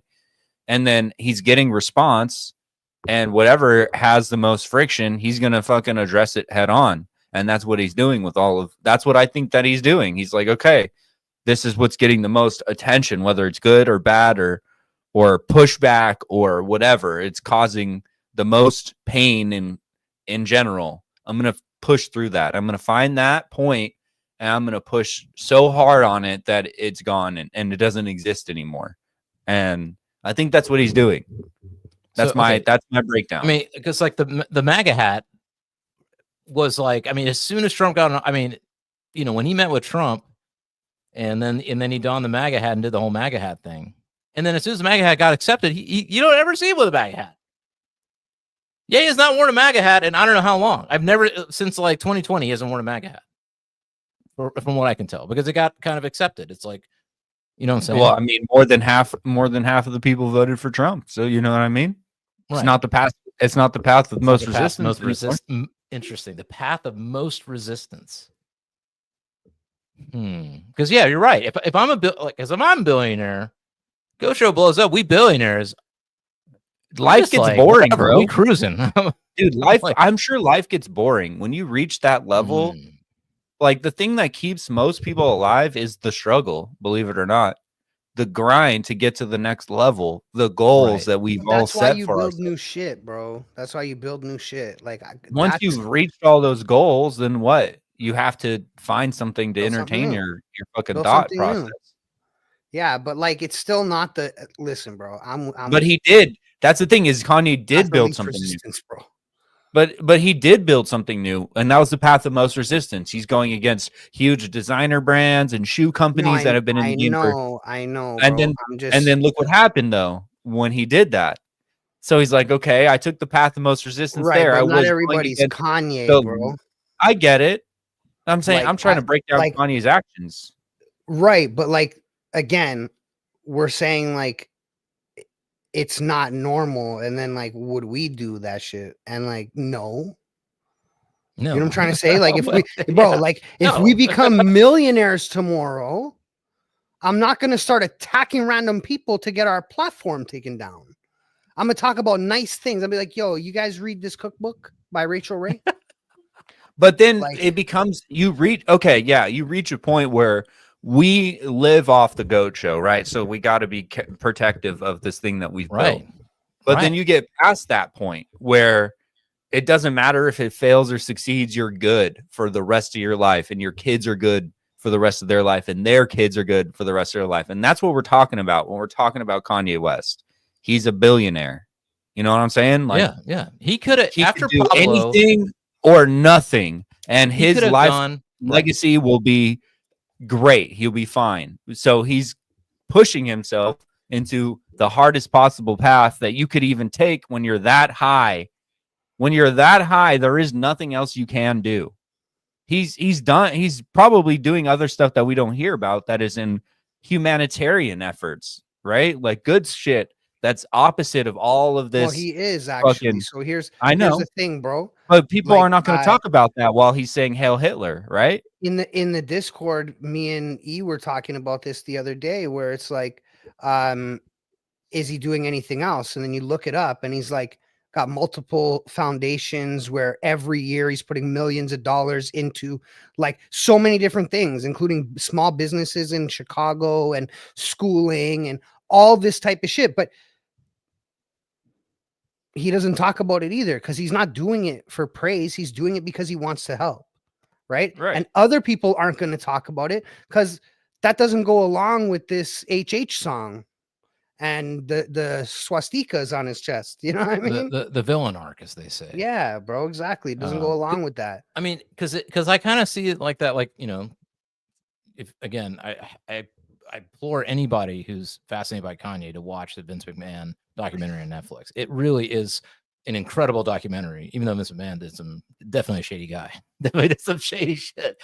Everybody did some shady shit, my bro. Yeah, I mean, it's wrestling. I mean, go figure. But yeah, I mean, the people say that Ye's on, and he says it in the song. So for anybody who doesn't know, there's a song that he just released. I don't even know if we should say the name of it. It's called HH, bro. That's what it's called. Oh, it is called HH. Okay, so you can guess what the HH stands for. I want to bring up this line from Jay-Z from the song called "So Appalled" by Kanye West, and Jay-Z says, "Dark night feeling, die and be a hero, or live long enough to see yourself become a villain." And that was, it's just super hits. It's a Kanye West song too, right? Mm-hmm. So, I mean, listen, Kanye and "I Am a God." If you listen to that song, it's one of my favorite Ye songs. When I'm in a fucking angry mood or I'm pissed off at the world, that's on the playlist. That's one of the songs that's coming on, right? And in that song, he says, the most memorable line to me is, "As soon as they like you, make them unlike you, because kissing people's ass is so unlike you." And it's like my favorite. That's one of my favorite Ye lines, and that I think is basically the life he lives. Like, it's like it's not settling on the laurels at all. And I mean, it's crazy. Like, after Pablo, Ye could have just not done anything, and he would be a legendary hero, the likes of like David Bowie or whatever, whatever the equivalent of that would be, the Beatles, whatever, in hip hop, whatever. And he purposefully will put on the red hat. He purposefully says DEFCON. I mean, DEFCON 3, was there even any precedent for saying that other than the MAGA hat thing? I mean, I don't even think there was. Where did Nick Fuentes come up with this whole situation? I think it came from the canceling of certain contracts, and it came from that's when he was starting to talk about who is all of the managers, who owns the record labels, right. Who is making the artist sign the deals. And I think his real, right, that's enough. His real point was like black people are being taken advantage of. That's kind of what he was trying to talk about in the industry. That's what he was saying. Black people are being taken advantage of. By who? That's for you to figure out. But well, I mean, it's not you know who he's saying, bro. I mean, the famous, which is, it is funny to me when he's like, I certain doctor, I can't tell you who it is, that whole thing. And then he pulls out the phone with the red. I mean, that's the other part of this thing. Okay, I hate to say it. All right, again, that's what I emphasize. But it's just one of those things. It's like so weird and fun. Like, it's funny and weird, and that's kind of this song too. It's like, it's weird. It's like not funny because he talks about some really heavy shit in the song, and then at the same time, it's like, I don't know, man. I can't even get my head around it. The hook is hilarious, and it's catchy. Dude, the song, yeah, bro. And he does. It's catchy as hell. I was humming it today, and I'm like, I don't even like Hitler. We were talking about socialists. I hate socialists. All of them. We were talking about all of them. Every single one of them. Right. We don't even have to go into what he did. I already hate him. Right. The biggest thing about it is what I think is like, do you remember when like you could be like, oh, that's gay, right? And that was like normal and it's not offensive. And then like gay people took the word gay on and like whatever. And even fag. We can bleep that out if YouTube's gonna be mad about that. We're on our Ye now. Beep. We ain't bleeping nothing for no. Anyways, gay people took on those words. Yeah, I'm gay. Yeah, whatever. Call me. Like, it's taking control of the narrative, and I think that's what Kanye's doing. Right? Like, right. You got a bunch of fucking jacked black dudes talking about HH, bro, and they're all in like fucking wolf skins and shit. You're like, what the fuck is happening? Like, it's so confusing. Like, if somebody didn't have any context and you just played them, hey, check out Kanye West's newest song, and you just played that for them, they didn't know about what was going on. They didn't see anything like this. they would be so confused. They wouldn't even be offended. They would probably just be like, what the fuck is happening? Right? Yeah, I hear that too. I mean, This is true. what I'm Yeah. saying, like, and It's we can discuss those, and I'll hate him for those too, right? But I'm just saying, like, before we even get there, fuck that guy already. Like, All right, well, okay. So Right. there's a couple of okay. I think there are a couple. If we're going to, with the song itself, there are a couple of things. Okay. And I want to just like, and Ye said a lot of stuff. He said a lot of different things at different times. Sometimes it's like, okay, this guy definitely does not like the Jays. Other times he's like, it kind of feels like when he was talking to Aiden Ross on the phone, he played him the song, and then afterward he's like, I like Aiden, he's a good dude. You know what I'm saying? He loves Drake. Like now, Drake's half Jewish. So I mean, to me, it's like kind of like he's always loved Drake, bro. He's yeah. always that's Bro, That's like little Kanye brother. even says I'm giving some of my Jewish staff a lot to think about. Like he texts stuff like a lot of my staff are Jewish, by the way, right? Like he's like, I don't hate Jewish people at all. But I mean, I think it's that's just free speech, irrelevant though, right? to what he's saying. That's the point. It's like what he's saying has nothing to do with hate. He's not hating anybody. He doesn't hate anybody. he's just And saying he like said that people are multiple profiting times. off of my pain. And my people's pain? Why is your people's pain off limits? I mean, there's a fair okay. So the song comes out, it's banned everywhere right now. You can't listen to it on Spotify. SoundCloud took down all the versions of it. All this shit, right? Because for anybody who hasn't heard the song, the chorus, shall we say, it is African American gentleman, hello, German dictator. Let's just say that you can take that and make that what the chorus of the song is. All right. So they're taking it down everywhere. But somebody made a good point on X. They're like, okay, you can play any hip hop song about killing motherfuckers, selling drugs, pimping hoes. You can say all that shit. And there's hundreds of thousands probably of hip hop songs that talk about that kind of shit, degenerate activities, okay? And nobody really gets bent out of shape. But that's the You one can that's watch off you can limits. watch movies that portray Hitler and the Nazis, and they say that in the movies, right? Like you could watch a portrayal of the Nazis in Germany back then, and they'll but have that is it in the hate movie. speech? Because this is what they're gonna try to say, right? I mean, but then it's like, okay, But he doesn't say anything hateful against any religion or any person or any group of people. He doesn't mention that a is group true. of people He's in not. that song. I mean, well, okay. Here's the other thing. Okay, That's an insinuation by talking about Hitler that he's like you're making an assumption of what he's saying just by him saying that, right? Like he never says anything direct about Jewish people, and he never says anything direct about anything like that. He just says that as the chorus, which is obviously super inflammatory. But again, there's no context to the chorus. The chorus has no context to the verbs and the song, right? Like if you took the verses out and you changed the hook, the verses don't have anything to do with the hook or the chorus of the song. Do you understand? Well, so there is a component of this, and we have to talk about it because I think there's some realities that have to be assessed. Okay. Right now, like I can say right now, hell yeah, Mao's dope. Crickets. Nobody gives a shit. I can say right now, Stalin, because if you read The White Pill by Michael Malice, where he talks about what happened in Russia, bro, like Stalin and his cadre of fucking motherfuckers and the Bolsheviks, who many happen to be, Jays. I'm just saying, there are a lot of Americans who are Jewish too as well. So whatever. I'm just saying, you can say all that shit about Stalin and nobody gives a fuck. You can say Kim Jong-un is the greatest leader and we must follow him. You could put that in a song and people would be like, that's stupid and funny, but you would not.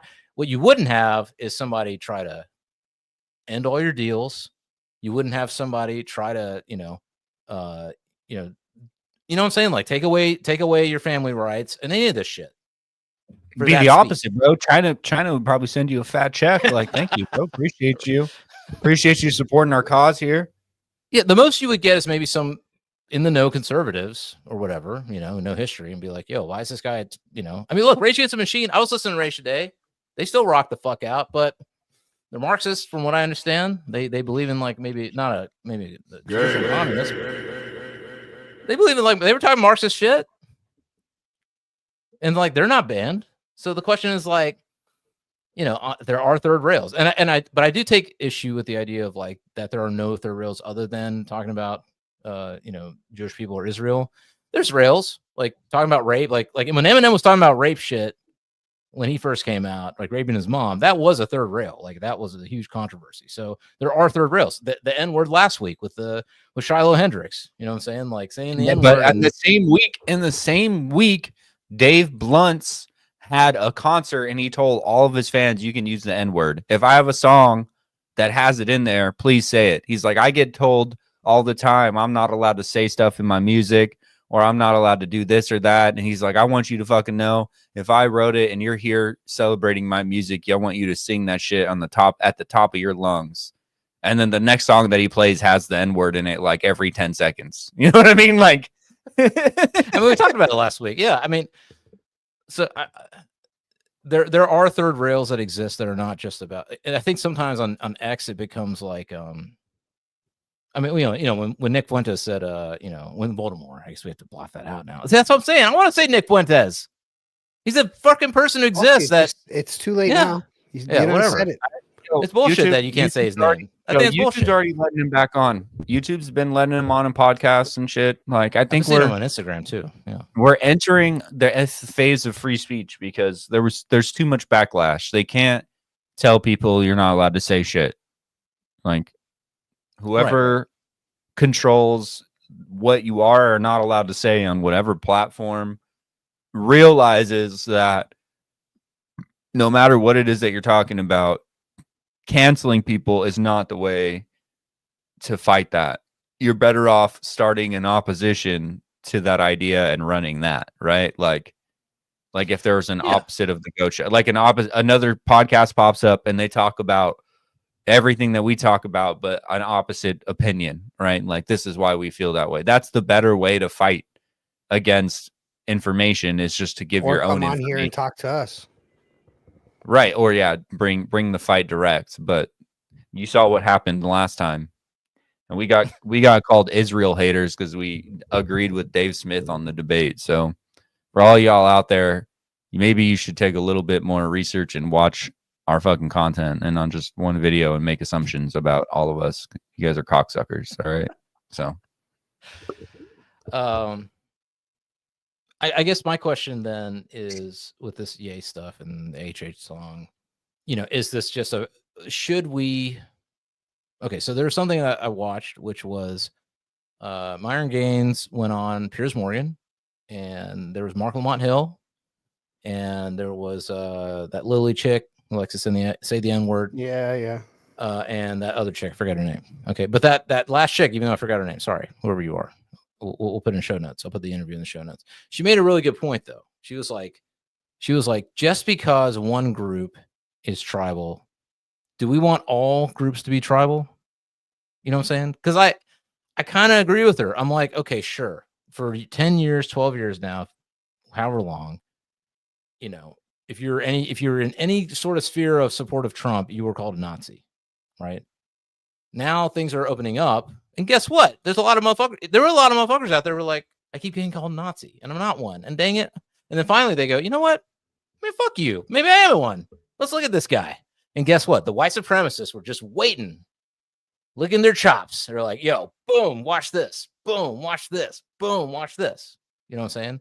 And not to say that they're wrong about some of that stuff. I think that you should always seek to be as balanced and fair as you can. And, sometimes you might need to look back at history and see what's real or what might be propaganda or whatever. I think that's fair game. But I also think, though, it's kind of like, well,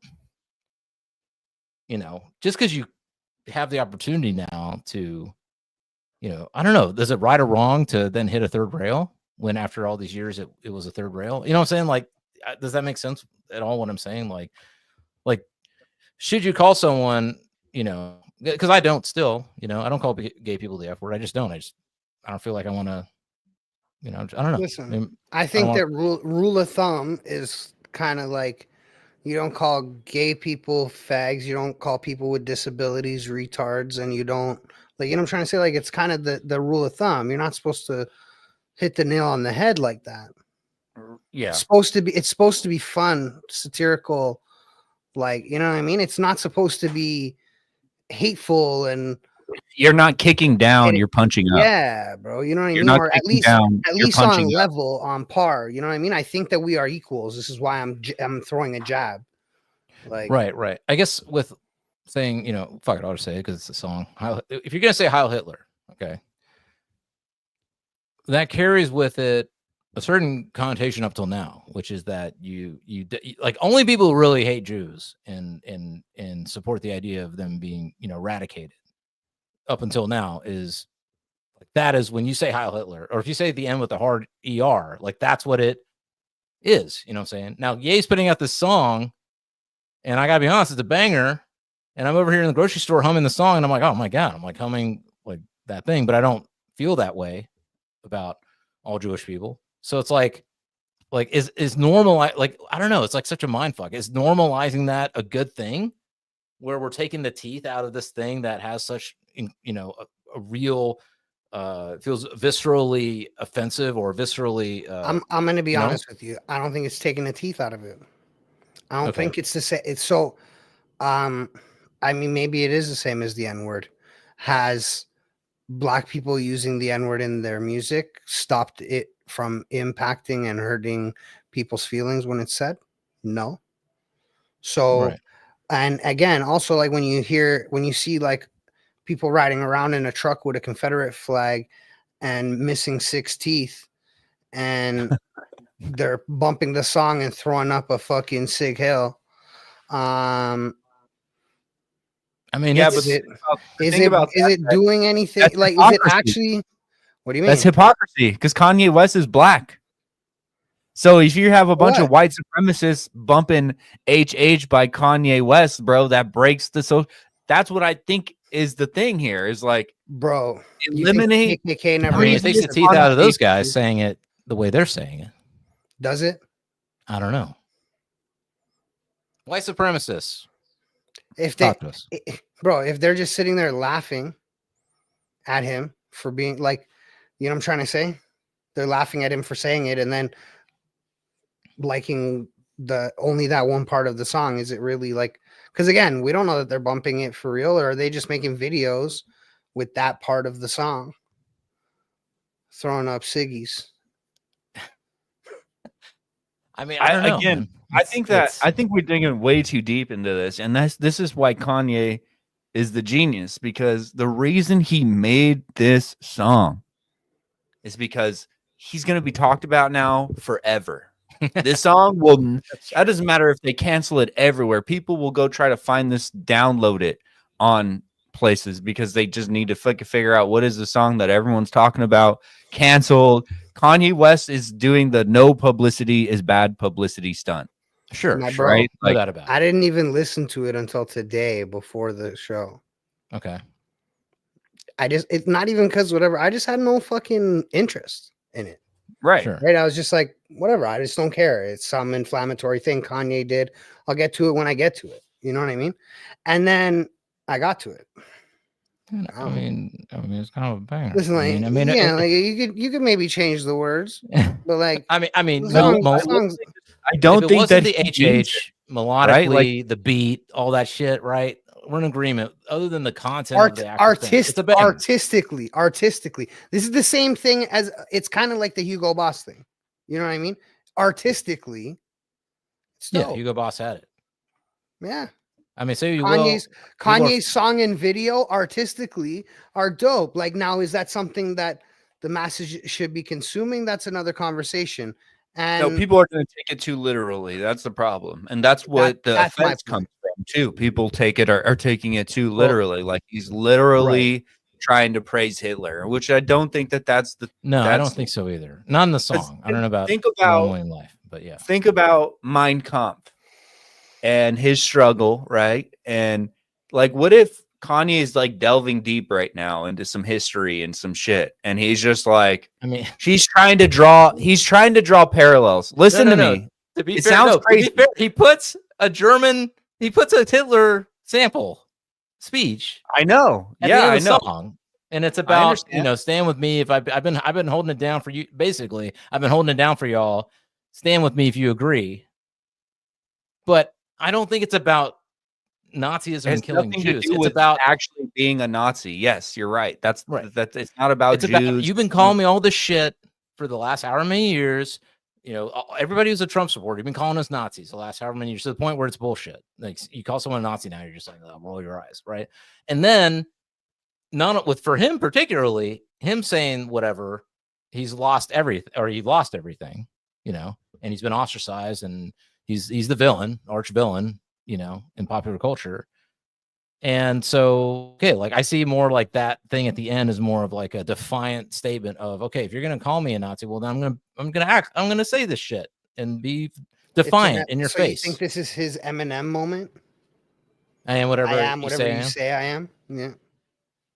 If I wasn't, then why would I say I am? On a side note, you know what's interesting? I think the final rail for Ye is Eminem. He never said nothing bad about Eminem ever. Most people don't. I would love to see him do it though. I would love to see the diss track that would come out of it. You can't it's the final one, man. Come on, go He's there. the most I don't think multi-syllabic Eminem would artist listen back. ever. He can diss you in like 100 syllables in like 10 seconds. You know what I Would it mean? be a good Turned song Machine Gun Kelly into a fucking punk rocker. though? Quit rap. Yeah, he went And pop I mean, punk. listen, He didn't even Machine- go like Yeah, Yeah. he's like, what was that stupid fucking band, bro? Anyways, whatever. Punk pop. Yeah, bro. Fucking. He went I Metro don't know. Machine Station. Gun Kelly's not Kanye, but like, you know. it would be interesting if Ye went there. I feel like he will eventually. There's got to be a point at which he goes there. Like what Bro, else is what left? what would you do But why? if he does a show in Why do you go Detroit? then? But what if he does a show in Detroit and him and Eminem come out both throwing up ciggies? I don't think Eminem will never. I don't do think that. Eminem will do it. I think Eminem's strayed far from the controversy as of recently. Eminem's Yeah. pussy now, bro. They cloned him. That's not my M. Pussy now. Maybe it's just maturity, Fresh. Maybe he's just grown as a person. He's found God, bro. Oh man, bring it back around. I mean, we had a lot of other things to talk about. Want to keep going? I seen a video today where a buddy said, "You think because I'm saved, I won't fuck you up." He said, "Jesus died for these sins I'm about to commit on you."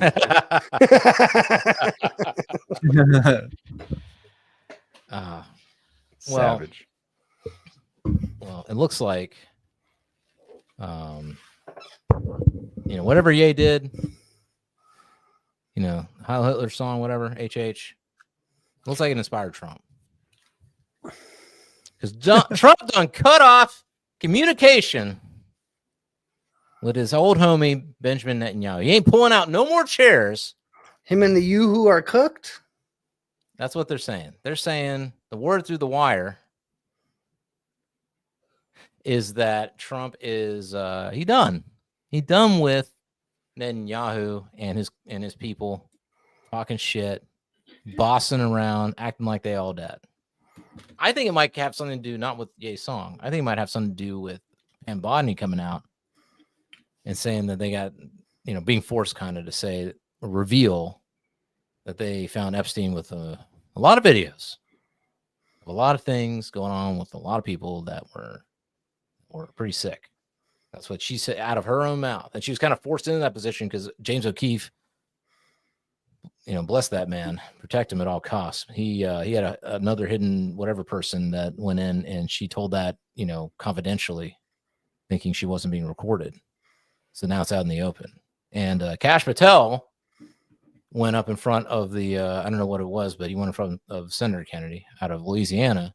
And he was asked about Epstein, and he said, welcome to Jeffrey Epstein. And Kash said that, he gave the official story.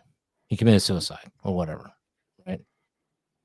So I don't know what's going on. Part of me thinks that they got a bunch of shit and they really are working on it. That's kind of my gut is telling me that they actually are working on it. Although that was the excuse they used for, I don't know, the last 8 years or whatever, right? They kept saying we're working on it and they weren't doing shit. Like, didn't he say he doesn't want to cause like trouble with Israel or something? So so there's this weird thing going on right now, and you guys tell me what you think.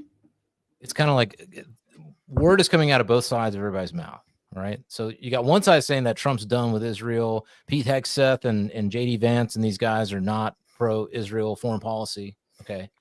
And then, you know, they got rid of Mike Waltz. Remember, we were talking about him. We were like, that dude needs to go after messing up the signal, messing up signal, right? Revealing the info. They're saying he was back channeling to Netanyahu. So it's one of those weird things where I'm like, what's really going on? I mean, Trump's kids are, like Jared Kushner's his homie. His daughter's husband. I mean, and Ivanka is like his golden child, right? So I don't know. I don't know what's going on. There's something going on behind the scenes. I don't know what is, subterfuge. Maybe it's conflicting information. Nobody wants to know. Nobody can predict what's happening. But then, interestingly enough, he's making all these deals now. He made the Ukraine mineral rights deal, which is a big. I mean, that's a big thing. Like he was pushing for that, and they signed it. They got it done. There were no press conferences, nothing. It just kind of got done, right? You got this UK deal for the tariffs, the first kind of thing that they did announce, where they're saying, I think UK has 10% tariffs, and US goods going into UK is 1.5%. So we just opened that route. And if that's any indication, like if he's going to do that with all the other countries, then that's huge. Like that's a huge, huge boon to US. But you didn't really hear much about that. And then you got India saying that it's all good in the hood with them too. That they're about to work out a deal for all kinds of stuff. So is it just like subterfuge and like, you got to play a certain role for a certain period of time until, like Art of War, make them think you're weak when you're strong, make them think you're, all that kind of shit. I don't know. What do you guys think? I don't know. What do you want to go? Are we going biblical prophecy? Are we going geopolitical ideology? Are we go? What's our prophecy? Okay, what's the prophecy, Deezy? Tell us what the prophecy is. I don't know. In the end times, all countries will turn on one country. That's all I know.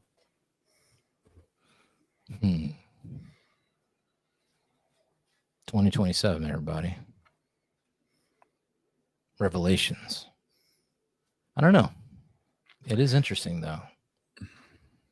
Maybe I don't know. I don't know what to make of it. At the end of the day, I just feel like look, if I want to be logic and surface level, yeah, America first, baby. And if BB can't be American first, since we support Israel probably more than any other country on the planet, if he can't be American first, then maybe Trump's thinking like, what do we actually get out of this relationship? Right. Right. Well, I think that he's tired of them going like basically US is big bro and Israel's little bro, right? And Israel goes out, starts problems without big bro's knowledge, like Iran, right? Like this is the most recent thing where he was like, yo, like you guys are starting problems with Iran without our knowledge, problems for the states, right? Without our knowledge. Like you can't be doing that, bro. If you don't understand that, then we're out. Right. And so, because again, I think he does this little bro, big bro shit where BB runs around talking about, don't make me call Trump. Don't make me call the US. You know what I mean? Like, and I think Trump's fucking tired of it. He's like, bro, you guys are starting wars for no reason. You already got people dying in your own backyard, my bro. Yeah. I mean, so you're starting with Iran. So the point where the rumor is that we're going to reach a deal with Saudi Arabia where they don't have to do anything with Israel. Like before it was like Saudi Arabia's got to make nice with Israel to get some shit done. And they're saying that that's out the window now. Saudi Arabia can do whatever it wants. It can get nuclear weapons, which I don't know how I feel about that, but sure. Because Trump's over it. Sovereign country. Look, if we can have nukes, then I think that any country should be able to develop whatever they can develop. How come we're allowed to stop sovereign countries from doing their own development? That Nah. is weird. I understand the security aspect. Like, yeah, we don't want a bunch of people with nuclear weapons running around. That's fucking doomsday, But they can right? have I nuclear understand. power. Huh? But they can have nuclear power. It's the same shit. Makes no fucking sense. Right. I Well, the mean- point of it is like, why are we policing sovereign countries what they can and can't do? We don't tell China they can't have nukes. Well, it's not like, see, here's the thing. It is not us or just the US or whatever policing. It is an agreement that everybody came to for the betterment of humanity, is to not create these things, because these things have no other use than destruction of mankind, and have Yeah, I the get it. possibility to destroy the whole place we live on if we fuck up. Yeah, but that doesn't mean we still build nukes here in the US. Get the fuck out That's of true. here. I mean, just because you got nukes don't mean you're going to use them. I mean, it's not in your interest to use it. It's not like, let's say North Korea got a nuke. There are already Not enough really in North nuclear Korea's weapons interest. on the planet to completely vaporize Earth. Right. If all the nukes just launched at once right now, then Earth would be gone already. So this threat of like Well, the Pleiadians might come adversary, through. But what? we'll get to that Whatever. next week. The UFOs might come and stop it. But the thought of like fear, the fear of world destruction causing someone to police the rest of the world, when the fear of world destruction should already be there. We already have enough nuclear capability to destroy everything. It's not like adding another 100 nukes is going to change the status of the world. We are still there already. It can easily be gone tomorrow. If AI gets control of the nuke codes, we're done for. We're cooked. Mhm. It's over. Yeah, I It mean, doesn't matter. It doesn't matter if fucking Somalia or fucking that's a good point. I- Like, if people use nukes, well, I guess the question is who's going to actually use them or not. dude, problem- North Are Korea some countries is more if- inclined to use nukes? Bro, North because look, Korea if they still use it, hasn't used nukes. North It doesn't Korea has matter. nuclear weapons. if they use them, the countries who don't have nukes, if they get them and they use them, the other countries that they're using them on are gonna fucking use them too. It's called then MAD. Everybody's gonna start. Right. Huh? So the less Mutually opportunity for that to assured happen. destruction Okay. is what keeps that's what keeps society going, is the threat of violence. But what Right? country? Just to counterpoint what you're saying, I get what you're saying. Fresh, like, okay, there's more opportunities for, but you would have to have a madman in a country be like, I'm willing to destroy. Like, I guess if you had like, they're the equivalent of a suicide bomber as the leader of your country, then sure. But I don't think Iran is that. You know what I'm saying? Like, I don't think Iran's like, yo, we're gonna blow our shit up and completely destroy our entire like nation. You know what I'm saying? I don't know. Oh damn, got a little feasting going on here. I'm getting hungry. I'm getting hungry. Fucking fellas. starving, bro. You're Got starving. my own little Time's charcuterie 8 board. o'clock. Yeah, I'm fucking starving. This guy's been eating this whole time. See him I've popping. just been drinking on an empty crackers stomach, or man. cheese or whatever the fuck that was this whole time. I was eating hot dog covered pretzels earlier, or That's pretzel cool. covered hot dogs, other way around. All Hot right. dog Well, I, guess, covered I mean, we were going to talk about. I guess if we want to cap it, I mean, India, Pakistan, right? I mean, they both have What do you nukes. think's gonna happen there, bro? It's getting pretty dangerous up in there. Nah. You think so? I think that'll blow over. You think They've so? been beefing forever, man. India, Pakistan. Yeah, but there's bombs have been dropped, my bro. Not nukes. But So why the bombs- fuck does it matter? I don't think This is what Pakistan I and India don't will get a nuke understand, war. right? Okay. Listen, you're at war I with the agree. country. You hate a country. You want them to be gone. You have nuclear weapons, but you're going to use incendiary or small ballistic rounds. my bro, would you nuke Canada? No, you know because you would we cause don't. a nuclear winter for yourself.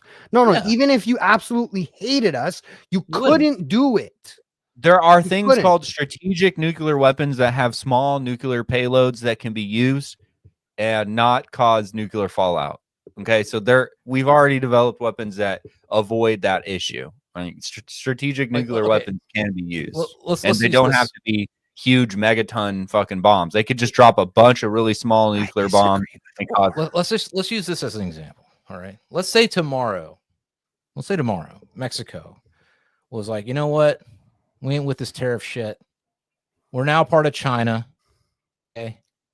Or we're aligned with China. The cartels are aligned with China. The person who leads Mexico You know, not Scheinbaum. Some new person comes in. It's a head cartel dude, right? And now we have an adversary south of the border that is truly like openly aligned with China, which is kind of like Iran's openly aligned or whatever. The all these other Middle Eastern countries supposedly are openly aligned with Iran or whatever. Okay, so if that happens tomorrow, okay, I don't think the United States isn't going to use nukes. They're not going to use nukes. We're going to go to war probably, and we're going to do whatever we can to subvert that whatever and because you take don't the country back and all that shit. But you don't have to. But if Iran starts popping off nukes, you might I do don't it. think they're going to do it, man. Iran pops off a nuke. We are nuking Iran. It's over. Iran is gone. They're off the. All it takes is one or a couple of nukes, and Iran is over. I don't know. I just don't see it in anybody's interest to use it. I agree with Deezy. Like, what interest? I is don't it think to it's use in a nuke? anybody's interest. I don't think that is always what's thought about in times of war, especially when random shit happens, bro. Listen, I don't want to. Nuclear weapons would have been used already. That's my biggest thing. It's like, I feel like, because if, like, we've already been at the point of no return for such a long time, right? It seems like mass feud. Let me ask you something. Are any countries right now that are adversarially aligned with the US holding weapons of mass destruction? Or has the US gone in under the guise of having that forever because the people who would bomb the US don't have them? People have them, sure, like countries have them. The countries that people are worried about using them don't have them. So I don't agree with that statement that they would be used already. I think that if you gave them to more people, I don't know that they wouldn't be. Right now, the United States, Russia, China, France, the United Kingdom, India, Pakistan, North Korea, and Israel all have nukes. Sounds about right. Yeah, adding Iran to that list is not going to change anything, in my opinion. It won't. Honestly, it won't. It only changes something. It changes the treaty everybody signed that nobody else is allowed to make nukes that doesn't have nukes. Yeah, I mean, sure. They were all part of that shit too. Sure, everybody was was treaty, part of it, every country. But if Iran somehow breaks that treaty and gets a nuke, I don't think tomorrow we got a nuclear war in our hands worldwide. I don't. No, North Korea has nukes. Like, dude, if anybody's going to use nukes, it's North Korea. These dang North Koreans are crazy. From what I've been told. You underestimate them. Again, that's not a life for you and me. To go to North Korea, that's not a life for you or me. But you don't get to decide those people are not happy. No, I understand what you're saying. All I'm saying, I agree with you. It's like this, right? You're my neighbor. I have a gun. You're not allowed to have a gun. Why? Because I said you're too dangerous with a gun. How fair is that? That's not the exact situation that's happening. But it is. No, it's not. Those are sovereign countries, bro. No, the situation is this. All people that have guns now have guns. But if I didn't have a gun by this point, and then we all signed this paper that says we're not going to make no more guns, I'm not allowed to have a gun, my bro, because we signed a paper. So you're saying that's how society works. You're saying, but what you're saying is no matter what, they are going to be held to that contract, even if their sovereignty is being threatened by the very weapons they signed that they can't have. So Israel has nukes. Iran doesn't. Iran wants nukes. Why? Israel has nukes. Israel threatens their sovereignty as a country. Why can they not have the same firepower to be able to defend themselves? This is where I'm thinking, right? I'm not saying that anybody should have these weapons, but I'm thinking of like a sovereign country with their right to make their own decisions for what they think is best for their country. I'd be more likely to take away the nukes from Israel. Just saying. I mean, I'm not saying that that's not a plausible idea. I look at I think That may be a reasonable that evens discussion. it out way better, in my opinion, right? look And if like, if I the also want to answer say that is the world nobody has trusted the any US nukes, to make weapons up to this point. the So point if of it they is want to like trust if, the US to make weapons, then the US can house the nukes, or we cannot have nukes. I don't know what to say, bro. I mean, yeah, they're I giving know, Saudi but Arabia nukes. That's what they're saying. This deal is going to be Saudi Arabia getting some nukes. So I just think that it does not make. If I'm a leader of a nation, I don't care what nation it is. I'm some fucking dude in the Congo, whatever, some crazy, warlord infested nation, whatever. And I go, but I got a nuke. I've somehow got a nuke. It just doesn't make any sense to me. Just ideal. Like, I'm like, what am I going to do? I'm going to nuke somebody, and then the United States is going to come in and fuck me up. You, as a human being, are way more logical and rational than the man you are speaking about who is going to own that thing. Self-preservation. You're talking about kill yourself in your entire country. It's a if you use a nuke as a country, it is a death sentence. Death sentence. There's no to the world, not just to your country, to the world. The Because entire as soon as world. one nuclear weapon goes off, there's going to be counter nukes going. So let's say we have ours aimed at Iran. Iran shoots a nuke off. We got fucking 20 up in the air. Well, when the United States shoots 20 nuclear weapons up in the air, China and Russia are getting pinged like, oh, fuck. There are 20 nukes up in the air. We have no idea where they're going. They could be going to us right now. It's over. Boom. Retaliatory nukes are being launched immediately. Bro, you're talking from one rational being to another, not some fucking random warlord in the middle of a fucking war-torn country having a nuke.